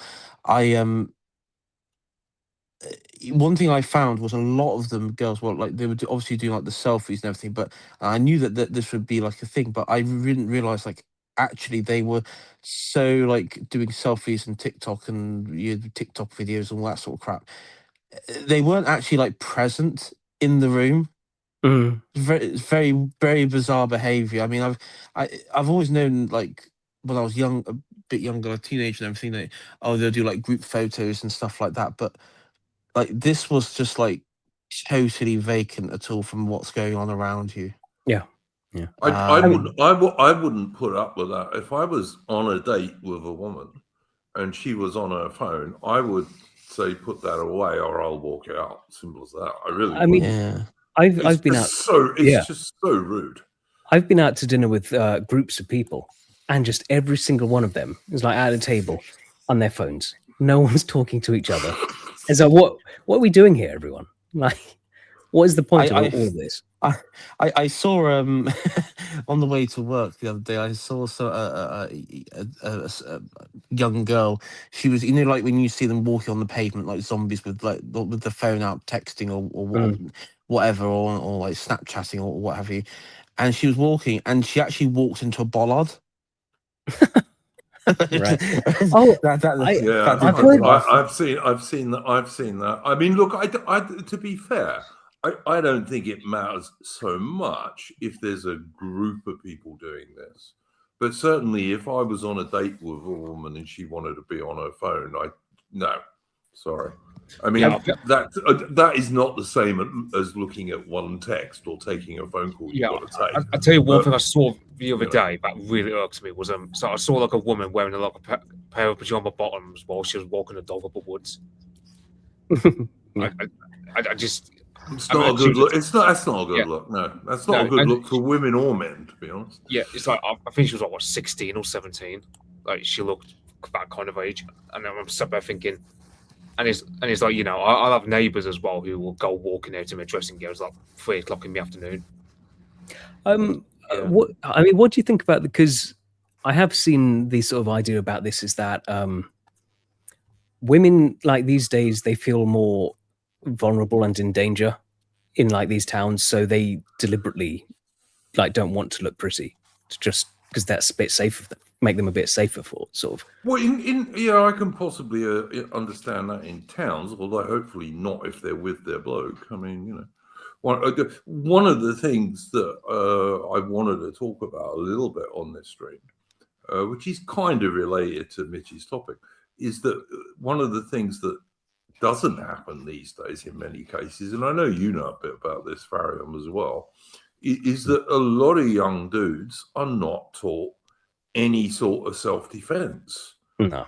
There's so much anti-masculinity and anti-being at all aggressive in any situation, even defensively. This is so unpopular, particularly with women, which is ridiculous because, one of the things that blokes are supposed to do is defend women, surprisingly enough, but, whatever. And, of course, children.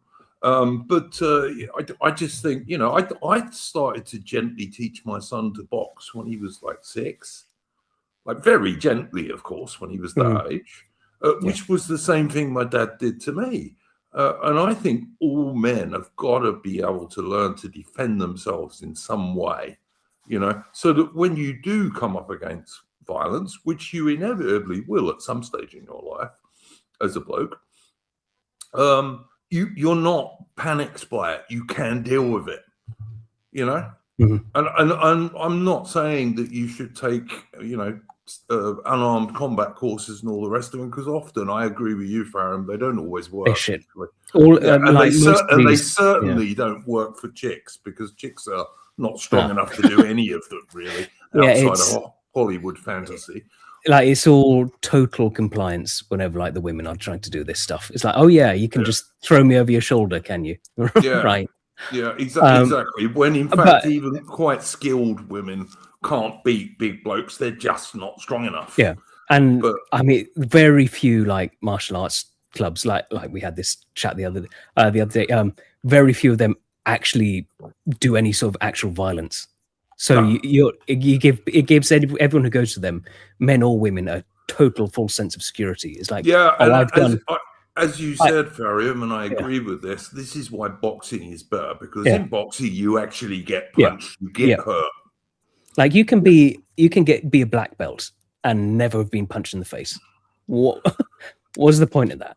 Yeah, I think it was Mike Tyson who said everyone's got a plan until they get punched in the face. Exactly. Yeah. Muay Thai, that's also good. There's again a lot of punching and kicking in the face. Like you see a lot of these sort of the traditional martial artists. They like to cope and say, "Oh, our techniques are too deadly to sort of do actual sparring with, actual fighting with." Okay, whatever. And then so the sports ones. Then you're never going to really learn to do them, are you? Yeah. It's like, oh, I can do my pressure point. I can tap your pressure points and disable you. Yeah, whatever. And then it's like there's that Chinese guy, I think everyone knows, who was a mixed martial artist, went around all the sort of traditional martial arts masters, just beat the shit out of them. I remember doing a bit of unarmed combat stuff in the army, and they taught us very simple stuff. Yeah.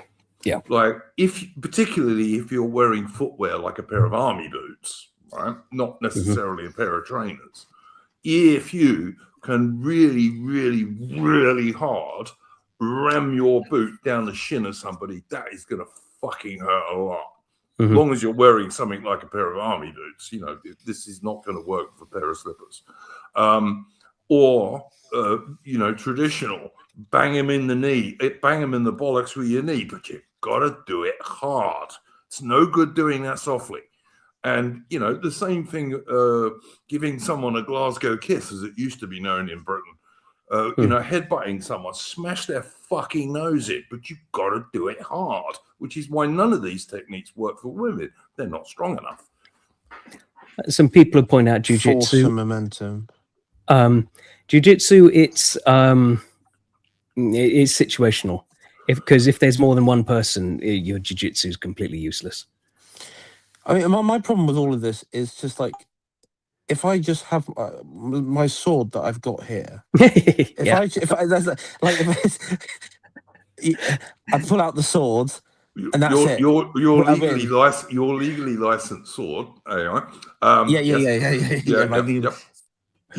pull it out, and I win. I mean that. And it's kind of like I look. I know we all love our Eastern martial arts tradition, but at the same time, Mongol warrior can just pull out his sword, or some steppe nomad can pull out his sword, or some Han warrior pulls out his sword, or samurai pulls out some. That's it. I was just going to say, your karate and your judo and all the rest of it ain't going to win against the samurai sword, right? It's not. I can just imagine Aoshito would say like that sword and just be like, like a crocodile Dundee, like, no, that's not a knife. He'd be. I've got my 6 foot Zweihander here. He'd be using that in one hand, going, "Oh, I need 2 of these." He'd be like the mountain. Nathan's got a massive broadsword recently, and I really want to get my hands on something like that. You need a lot of room to use those, though, to be fair. You just focus on stabbing if you're in like a corridor. Yeah, and I suppose you can half sword with them and stuff like that. But I mean, look, I was saying before you joined us, Tharium, and I think you'd probably agree with this because I know you're into your swords and what have you. I actually don't want any more restrictions on supposed weapons because criminals ignore that shit anyway. I would actually make it easier for people to carry self-defense weapons. I would love to return to a state when a gentleman is supposed to walk around with a sword. That'd be my dream. I would vote for any party who was going to do that. Yeah, I mean, for sure. Technically, guys, I'm with the castle projects. I am currently administrating a castle in the Welsh Marches. I have a sword. I am my grandfather was a knight. I'm an impoverished nobleman. I mean, I'm literally an impoverished nobleman. You're a hedge knight. Yeah, I'm literally. The thing is, I am just an impoverished. I'm a very impoverished nobleman with a sword, and it just needs work. I need nightly work. Because, like, for all our like the unarmed self-defense stuff, like even the good stuff, it is kind of reliant on your opponent, some criminal, playing fair and honest, rather than just pulling out. Look, I tell you what, my ultimate thing with certainly if you're talking about defending yourself against a knife, not a sword, a knife, you can't defend yourself against a sword. There's too much reshoot advantage. Yeah. But against the knife, if you are going to have to defend yourself against the knife, and let me say, I've done this twice in my life in reality. If you were to look at the index finger on my left hand, it looks like it's got an extra joint. And the reason it does is because I got cut down to the bone on it. I could see the bone by a machete. And these were both in Africa. And when people try and kill you with a knife in Africa, they try and really kill you, mate. And I managed to survive on both occasions. Now, as I said, I got badly cut with the machete because that was a bit longer. But the thing with someone with a knife, you're not going to die from getting cut hands. Yeah, no. It'll hurt, although not so much at the time because of the adrenaline. But it will ultimately hurt, and you might lose a lot of blood, and it looks messy. But you're not going to die from badly cut hands. And if you can control that knife, he can't kill you with it. It's as simple as that. Yeah, it's like, is it like, because let's say for argument's sake, you have like a jump or like a hoodie or something like that, you can just wrap it around your hand and try and see if you can get the blood. Yeah, I said this earlier, Mitch. Is if you can pick up a chair or you can pick up a bottle and maybe break it so you've got something sharp yourself. Or if you even a big stick or something like that, if you can pick up or a brick, anything, pick it up, because any weapon is better than no weapon. But if you haven't got a weapon, if you've got a jacket or a coat or something, wrap it around your forearm. Yeah. Because if the bloke's got a 4-inch knife, he can't go very deeply through that. I was actually thinking a really good business idea is producing like a vest, like an undergarment, chainmail. If you would like to go into London or something, it's funny you should say that, AI, because do you know the YouTube channel Metatron, the Italian dude who he does lots of stuff on the ancient Romans and what have you? Yes, quite a good channel. But he said that he has quite frequently, when he's been in big cities, he's worn a chainmail thing under his clothes for precisely that thing, because they are very good anti-knife armor. They are true. Yeah. I'm actually thinking, because there will be a time I'll have to go up to London at some point this year, or there and thereabout.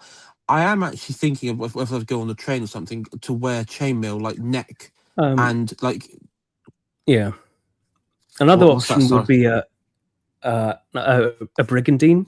They can be quite good because they can, they're close fitting. They can sort of look a bit like clothing. You can wear that. You could wear a jacket over one, but they got fabric on this sort of outside, and that's just plates. That's good.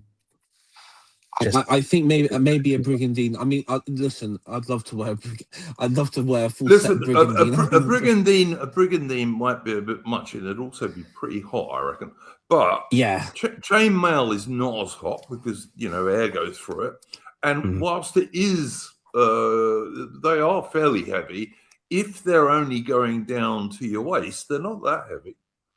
Particularly if you could do them in such a way that the belt takes some of the weight. There's this one website, the Chainmail Tailor. He's an Italian guy who makes chainmail, proper chainmail, like fine, like 6mm rings. Yeah, I was just going to say a lot of the cheap chainmail on the market, Indian by the way, guys. Yeah, and it won't work because it's not made properly. Yeah. So I wouldn't rely on that too much. If you're going to get something like a chainmail vest, get a proper one. Yeah, but it's the chainmailtailor.com, and I think for a hauberk it's €1,000, which kind of it's on my shopping list. Or get one of these proper ones made from steel, small rings, riveted. Yeah, that'd be good. But it's €1,000. Or reality is saying, don't you have to go through metal detectors to get on a train? I don't think so. Not on a train. Not in this country, no. Not in Australia either. Not to get on a train. I think I think maybe like I think at the London Paddington you did when I last time I went, you did have well, it wasn't, they had like sniffer dogs and they did like do like searches, like metal searches at random, but no, I wouldn't fit the profile. We're getting a little bit off topic, but yeah, I do think, you know, if you're a young chap or you have a son, get them to learn some sort of self-defense. Really, it's you are going to face some violence at some stage in your life, no matter how peaceful you are. Always will happen if you're a man. I mean, when I was at primary school, there were fights in my school playground every single day. And because there were still lots of male teachers back then, it was not particularly a big deal. Yes, they'd break it up, but, you know, you weren't expelled for getting in a punch-up, for God's sake. Yeah. I mean, you know, so long as it was 1 against 1 and reasonably fair. Not if 5 of you went and beat someone up, that'd be a different story, but that didn't usually happen. So, you know. I think Sargon was telling a story about how his son one time punched one of the bullies or something at the school, and Sargon gets called in to the teachers, going, "Your son punched someone," and then Sargon hears, "Oh, it's the bullying." He just goes, "Oh, okay, good lad. We're going to get ice cream," as it should be. Oh yeah, I'd never get into trouble with my dad for getting in a fight, so long as I didn't start it. Yeah, you know, yeah. He'd ask me. All my dad would say to me is, "Did you start it?" And if you said no, he said, "Cool, no problem." yeah. So long as you'd get in more trouble with my dad if you didn't defend yourself than if you did. Yeah. Did the person have it coming? Yeah. Yeah. Yeah. I did. I remember a few years ago. I was also going to go back to the source. There was, I think it was Farage. This was years and years ago, and he angered the Crown Prince of Poland, like a crown, the Crown Prince, and the Crown Prince being like this really like old guy that said, "I am so offended with what," because he was referring to Polish and Eastern European people. He actually like challenged Nigel Farage, or challenged someone to be nominated in his place to have a duel, like a real duel. And I was thinking at the time, because I was doing fencing at the time, and I just thought, I mean, there was a part of me maybe slightly romanticizing it, because I was like 16 or 17 at the time. I was like, I wish that'd be so good. That'd be amazing. I mean, at that time I was so cool to do. Probably wouldn't be, because you'd be going down to well, whichever park, and you'd be doing because obviously dueling is illegal. But that would be something that would have been cool to do. Sorry, I just thought of that. Yeah. Richard Hughes in the chat is saying, playing hockey with women is asking for trouble. I think Aubriella was talking about men's hockey, to be fair to her. But also, I would point out that hockey, which I know, ice hockey in America and the northern states of America and in Canada, ice hockey used to be a really rough game. But I understand they're trying to even clean that up nowadays. Yeah. So there's less violence in it. They do it with every sport pretty much. And again, the push for this is always women and feminism. I bet the Russians aren't trying to with their hockey. Oh yeah. Look, in the army we used to play ordinary field hockey, yeah, but we'd play it with no protection whatsoever, and it was pretty rough. How many teeth were knocked out in that, I wonder? Yeah, a lot of fucking really bruised shins, I can tell you that. But it's sport in the army was interesting. And of course the British Army used to be mad keen on boxing. I don't know if they are now, because it's so feminized. Feminized now. Yeah, I mean, can't imagine. The Paras still do it. I know the Paras still do it. They've got their milling in the recruit in the training for it, where you just got to punch each other for like a minute, No blocking, no anything. Just two guys punching each other in the Yeah, face. it's just aggression and getting Yeah. used to a bit Yeah. of pain. I mean, Yeah. fine, nothing wrong with that. You know, you're supposed to be manly if you're a soldier. I'm sorry, Yeah. guys, you are. I This is why women don't belong in the army. Yeah, I mean, with that particular training, it's kind of like they're saying you're going to get punched, you're going to be hit really hard, and you have to avoid like falling on the floor. So yeah, it's trying to keep standing up as and not going down, which for training purposes is quite important.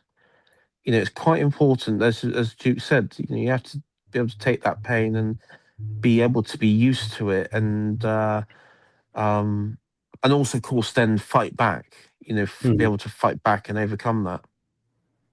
Yeah, absolutely. Frankie Habar said, "What did you think of the Cringe Fest today?" Well, if you go back and listen to the first part of the stream, Frankie K. Bar, you will hear what we thought about it, except for Farium, and I'll ask him in a sec. But I haven't seen it. I haven't seen any of it. We're none of us Tommy Robinson fans. Tommy Robinson is a Zionist shill, you know, and he thinks all Sikhs are great, and he likes gospel West Indian singers and you name it. None of which is British at all. But there you go. Oh, but they can be. They can be if they've got the passport. That's all he cares about. Paper on paper, not real British as far as I'm concerned. I haven't magic soil. I haven't seen any of it, but was it as bad as I expect? Yeah, it's worse than the previous ones, No. and to be absolutely honest, it's you know, there was a preacher. I checked a bit of it. Like there was a preacher. I just couldn't watch that. It was totally cringe. Yeah. I mean, it was all just like really crap. And of course, Carl Benjamin was part of all of that, and he didn't look very happy in it. And look, the thing is maybe about 10 years ago, you know, there would have been somewhat of like online support for all this. I look online, there is very little support for this on many people online, particularly. I mean, maybe on Facebook, there a bit more support with with that sort of generation of people and types of people, but largely it's just that GIF of Robinson with coke up his nose. I mean, that's basically what I've been seeing. There are suspicions about that. There's also a fair number of financial irregularities, shall we say, that rumors of which float around Tommy Robinson. No, you won't find anyone on this panel being a big fan of Tommy Robinson. Never have been.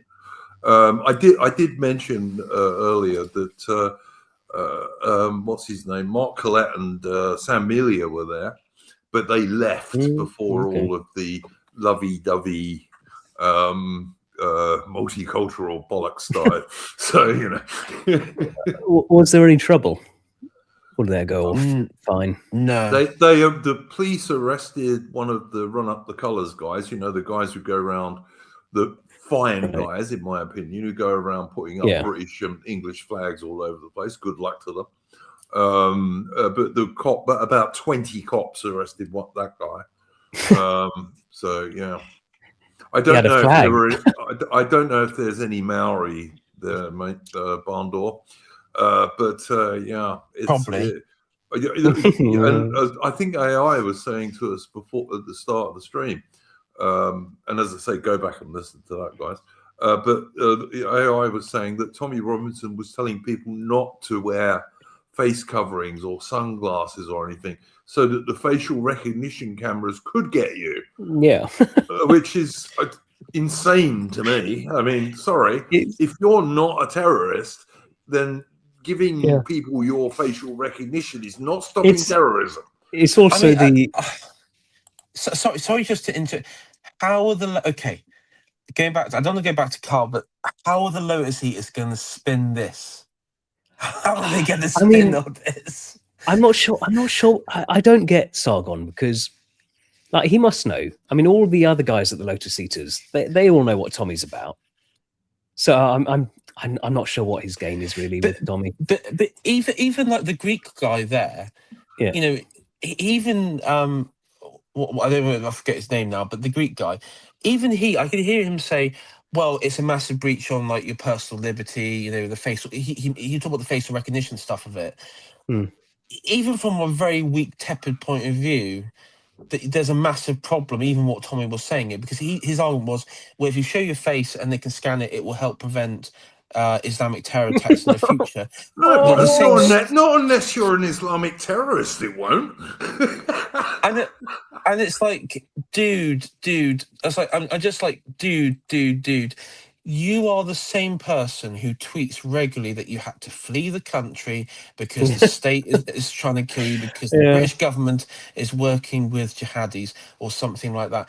And it's just like, just come on, guys, just come on now. You know, it's also really sad because so you go to this little march, this gay little Civnat march, and get put on a watch list with the facial detection system. It's like, oh man, I'm going on a watch list for Tommy Robinson. You know, if I'm going on a watch list, I want it to be for something serious, not Tommy's gay little parade. 100%. I mean, we were talking about this earlier as well, Faram. I think it was a question from the chat.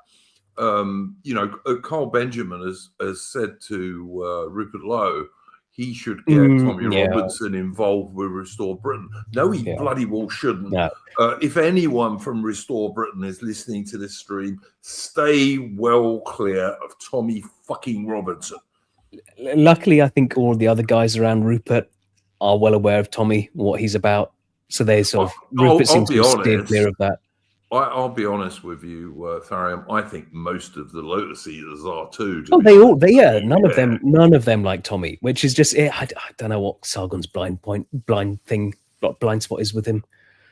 When everyone around Sargon seems to be well aware of him, but I think Sargon Carl. I think he projects onto Tommy this sort of, and I think Carl has this overly romanticized view of, you know, the simple working class lad fighting the state. And I think Tommy's sort of, and Tommy does present himself as that figure, and I think he projects Rebel Media. Yeah. Rebel Media. Look up Rebel Media, see who they are, and they financially support Tommy Robinson. And where was Tommy Robinson earlier this year? For a long time. Where was he? He was in that wonderful little Middle Eastern democracy. being berated and humiliated while there. Oh, and he put up with it. Instead of turning around and saying, as I would have, what about the Free British Sergeants who you bastards hung? You know, that's what I would have said. But anyway. Tharium didn't hear this bit. So Tharium, the company is a Japanese company that technologies company that has produced the technology for the facial recognition. Now, guess where the company's data center is and main base of operations is? I can't imagine. Is it Norway? Somewhere really white, like Norway or Sweden, right? Yeah, it's those pesky Nords getting involved. I was almost right, Farron. I almost got it, but the wrong city. Yeah, it's the wrong city. Right. Yeah, no, it's Tel Aviv. It's Tel Aviv. It's based. Oh, it's just every time. It's like fell for it again. I think. I mean, I think the fact that just the support for Tommy just seems to be really drying up. Like everyone is sort of seems to be coming more around to our side of things. There were enormous crowds for this event. I will say that. Yeah. But I think I just wish some of the football lads, etc., would start to look into this a bit better. You know? Yeah. Like I do wonder how many of these people actually like Tommy, and how many just view it as a, I don't know, stick it to the system kind of thing. I think most people like Carl. I think they just project what they want onto Tommy. I think there's an aspect of desperation. I think if you were to like whittle it down, their main thing is obviously they talk about Islamification and like political Islam and everything, but for them it's, you know, they probably rationalize, well, you know, Israel is against fanatical Islam, and of course the Persians who diaspora who were kicked out. You know, so in their minds, I think they rationalize, and it does make a sense in some. You can understand that connection. You can understand that connection why you would, you know, support it, but what they, you know, what they fail to see, and I think this is where a lot of them get uncomfortable, is that suddenly when you start seeing very different ethnic foreign groups who get to have, you know, Tommy says, "Oh yeah, these people are British," and it's quite clearly they're not. You know, like the Hindu, Sikh, and all that sort of stuff. And I think that's where a lot of people become either disillusioned or, you know, and I've, when you hear people particularly, I remember when right back along a few years ago, Steve Laws and Lawrence Fox did that Twitter hangout, and that was debate over ethnicity and identity and, like, you know, the meaning of an English person. Now, while that's clear, you know, it's always been clear, and it's clear to us what it is, doesn't need explaining. And of course, that, you know, what Lawrence Fox and Tommy Robinson's bit is basically, it was like a civic idea. And then when somebody asked a question, let's just say hypothetically, Britain was to become 100% black African tomorrow, but long as they're Anglican and they eat crumpets and play cricket, is that, would you be okay with that? And Fox and co said yes. Yeah. And that did switch off a lot of people. I saw a lot of people in real time who went in supporting Robinson and Fox actually turning against them, and probably, and I think shifted because of that. Because ultimately, I mean, yeah, you can talk about Islam as a problem, but at the same time, our hatred, your hatred for, or your disliking for Islam shouldn't mean the destruction of your society entirely. Like, this isn't like some bizarre suicidal British Bushido code we have to sign up for. And that is the problem. That is perpetually the problem with Tommy and his crowd. And I think a lot of people have been turned off, particularly on that issue, and they will continue to be. And you know, for me, I would admit I was interested with Tommy right back along, going back to like the 2000, late 2000s. 2008, 2009, because I remember what got him famous when was we didn't know any better. When we didn't know any better. Wait, anyway. So just to go back, at that point in 2008, 2009, in Luton, there was a regimental parade through Luton. I think returning from Iraq or Afghanistan, somewhere like that, and the local, you had like a Chowdhury and his movement came out to demonstrate.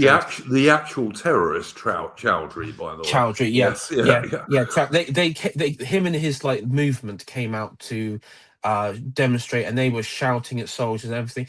And you did have people who turn up in as the opposition, the sort of patriots.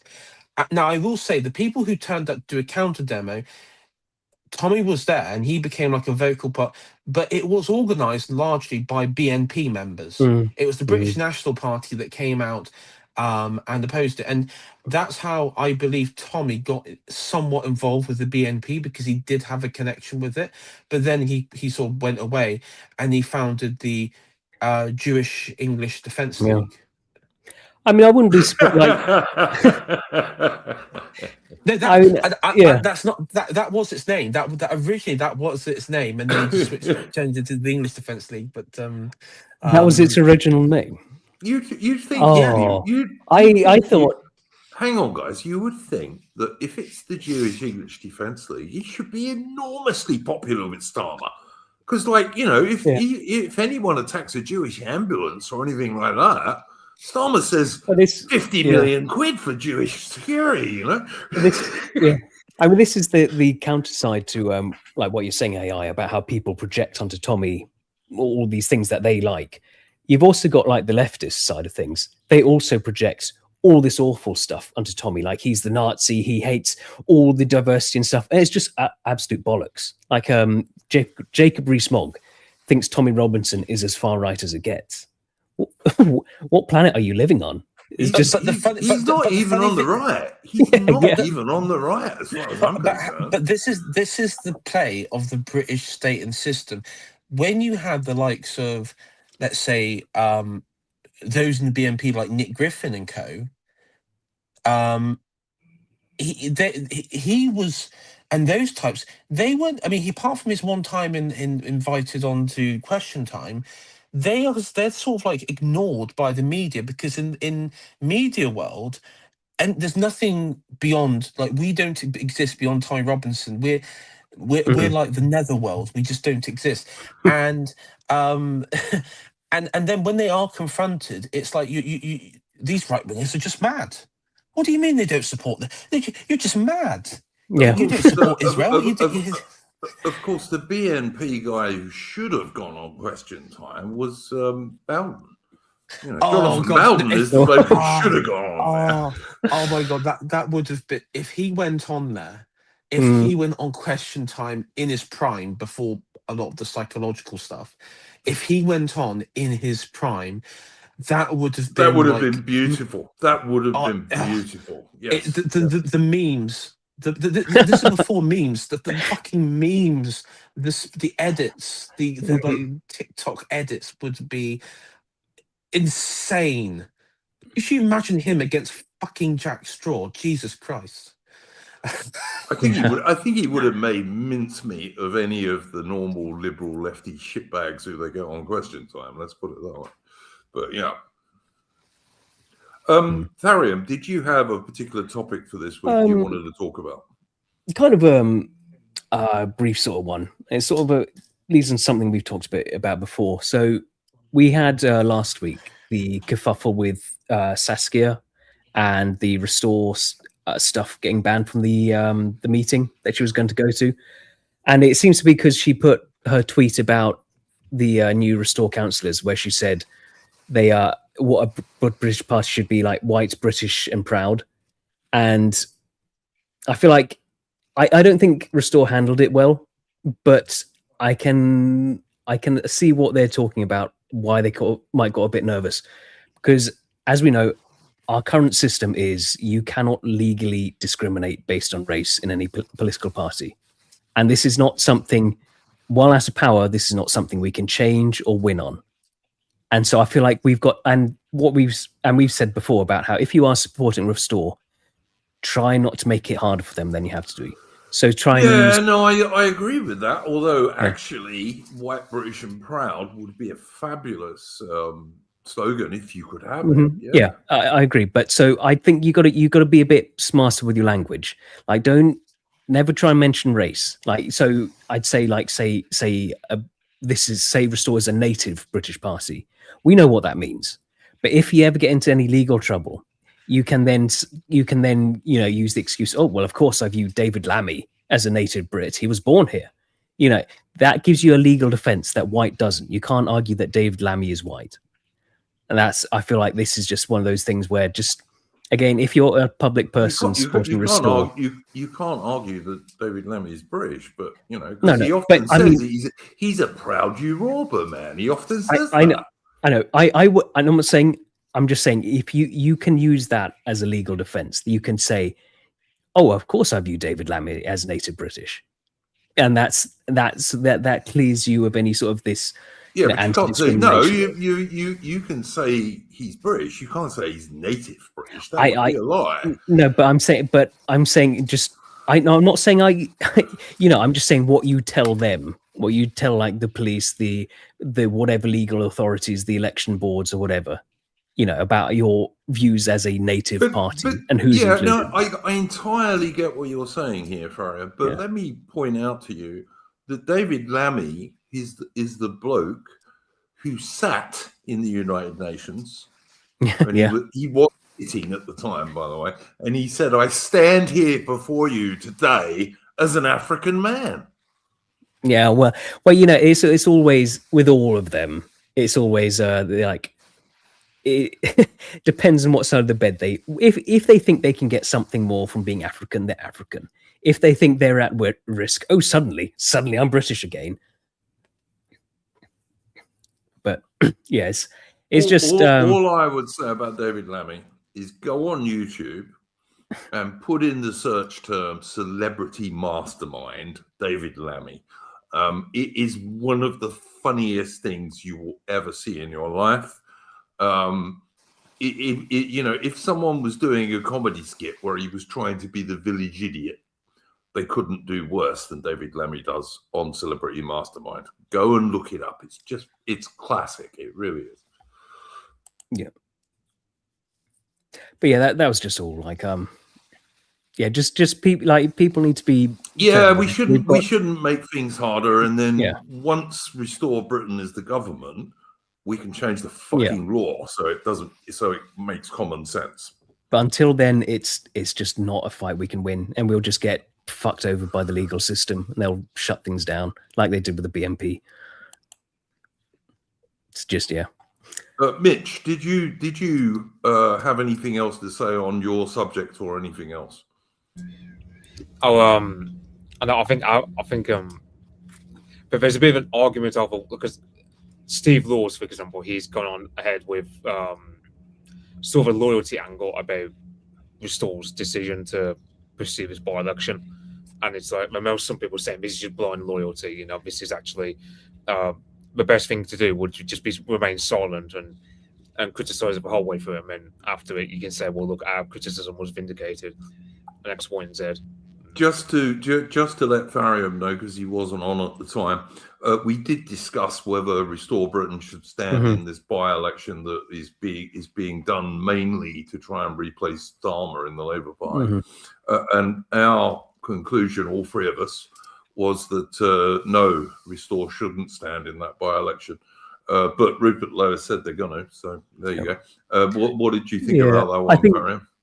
I think Mitch made good points about it. They sort of, it's not strategically the best use of resources, probably. But on the other hand, if Reform runs someone like Zahir Yusuf, I'd really like to see him be crushed.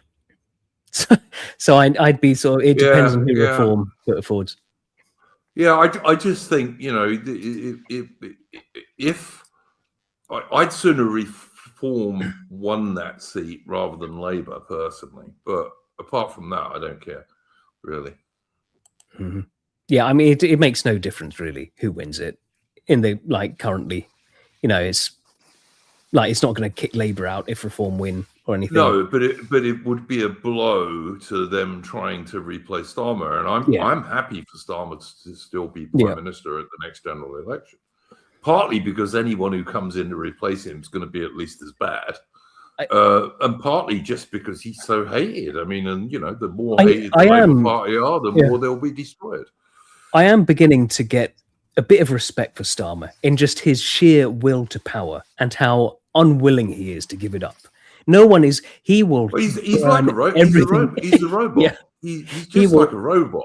He will burn everything down before he's removed. Not like these spineless Tory cucks who just, the slightest little thing, they run off with their tail behind their legs. No, Starmer is not going anywhere. He just says, fuck all of you. I come first. Yeah, it's proper Nietzschean. It's like Richie Sunak calling the election about 14 months before he needed to because he wanted to go off and do his tech job. You know, it's, interesting. Yeah.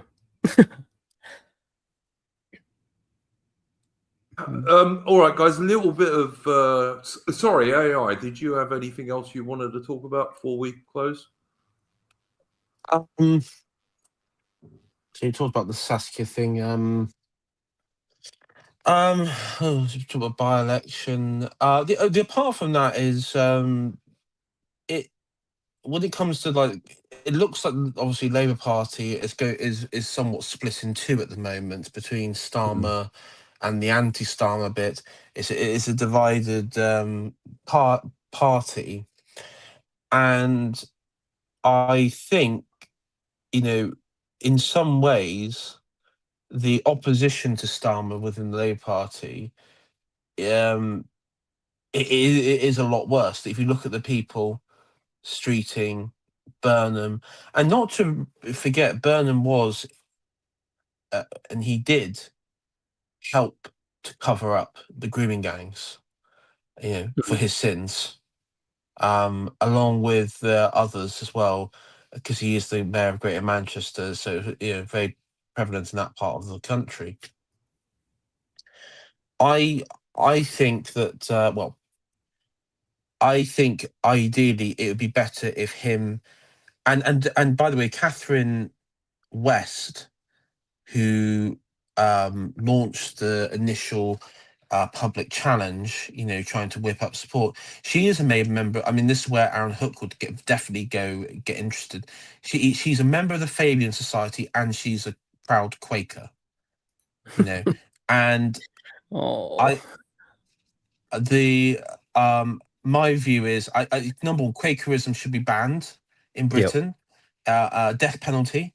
I'm not even joking. It just should be banned. Open. Just one of the most dangerous forms of Christianity, if you could call it that. It should just be straight up banned.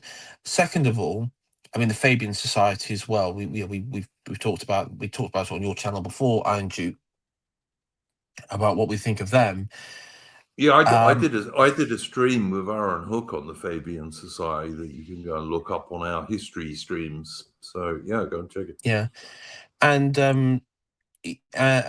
look, as Frankie says in the tribe, like we saw today in London, there are factions within the tribe. You have your right-wing nationalist conservative wing of that faction, and you have your left-wing progressive thing.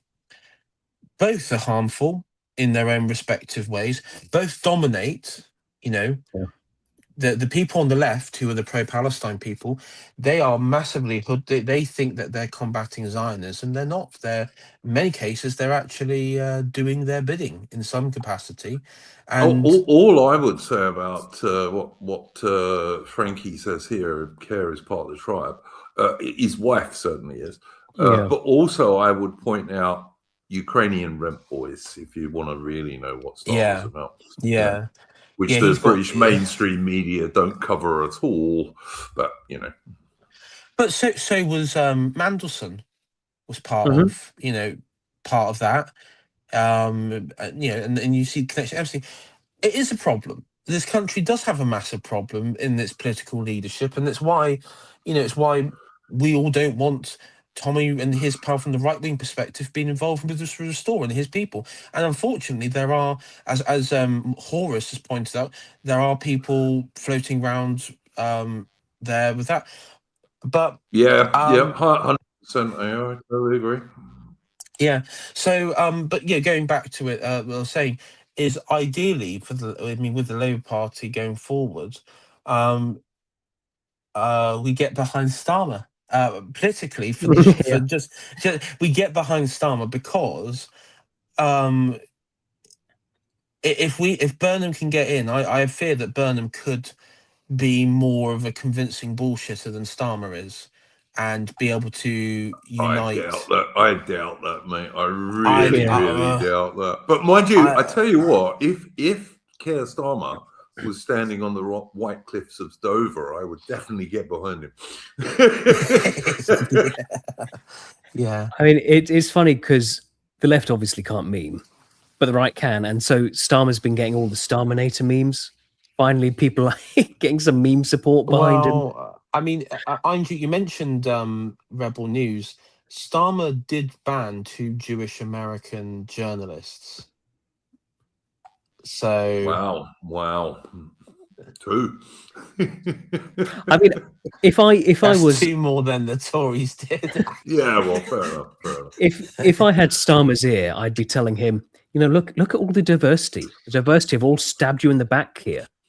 I think it's time to get rid of them, and just hope he goes and full Starminator purge. But the thing is, it goes back to that bizarre. I've seen that the edits of the start of Dark Starmer or Stormtrooper edits or whatever they call it, and the people have been using the speech where he talked about the island of strangers, where he sort of Yeah. I would, and if you remember with that speech, he kind of just plagiarized a bit of Enoch Powell.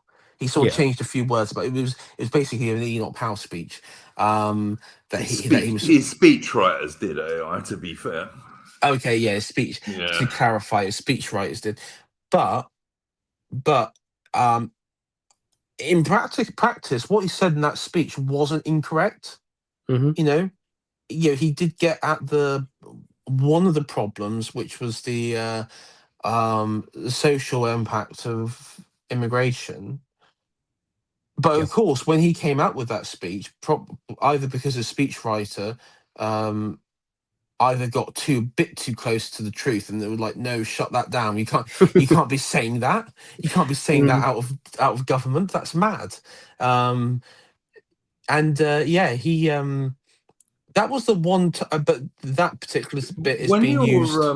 When you're talking about Keir Starmer, 2T Care, don't forget this man says he's never read a non-law book because he was one of the civil rights lawyers for years. Yeah, But he said he's never read a non-law book, and also he has no internal dialogue. He has admitted Nope. this. No dreams. he No has no nothing. dreams.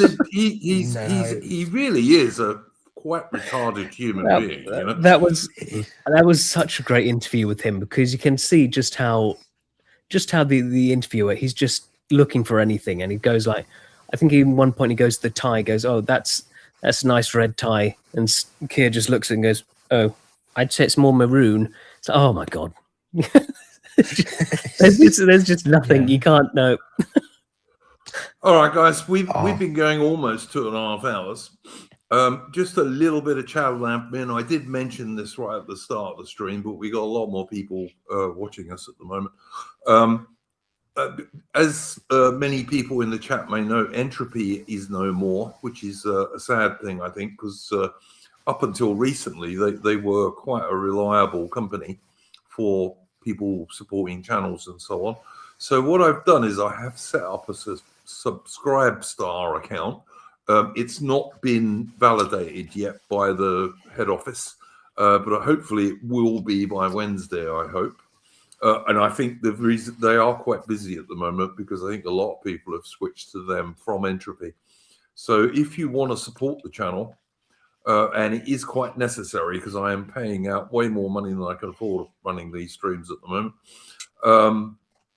If you want to support the channel, you'll be able to do that via Subscribe Star, and the link to my Subscribe Star thing is in the description of this stream. And obviously, once they've validated it, I'll talk about it a bit more. But you should be able to do that hopefully from Wednesday. I don't know what our history stream is going to be about this week, but there will definitely be one. Just to tell the people on the panel, if you've got ideas for a history stream, please do put them in the Discord. Would you like to plug your channel, AI? Yes, thank you, Andrew.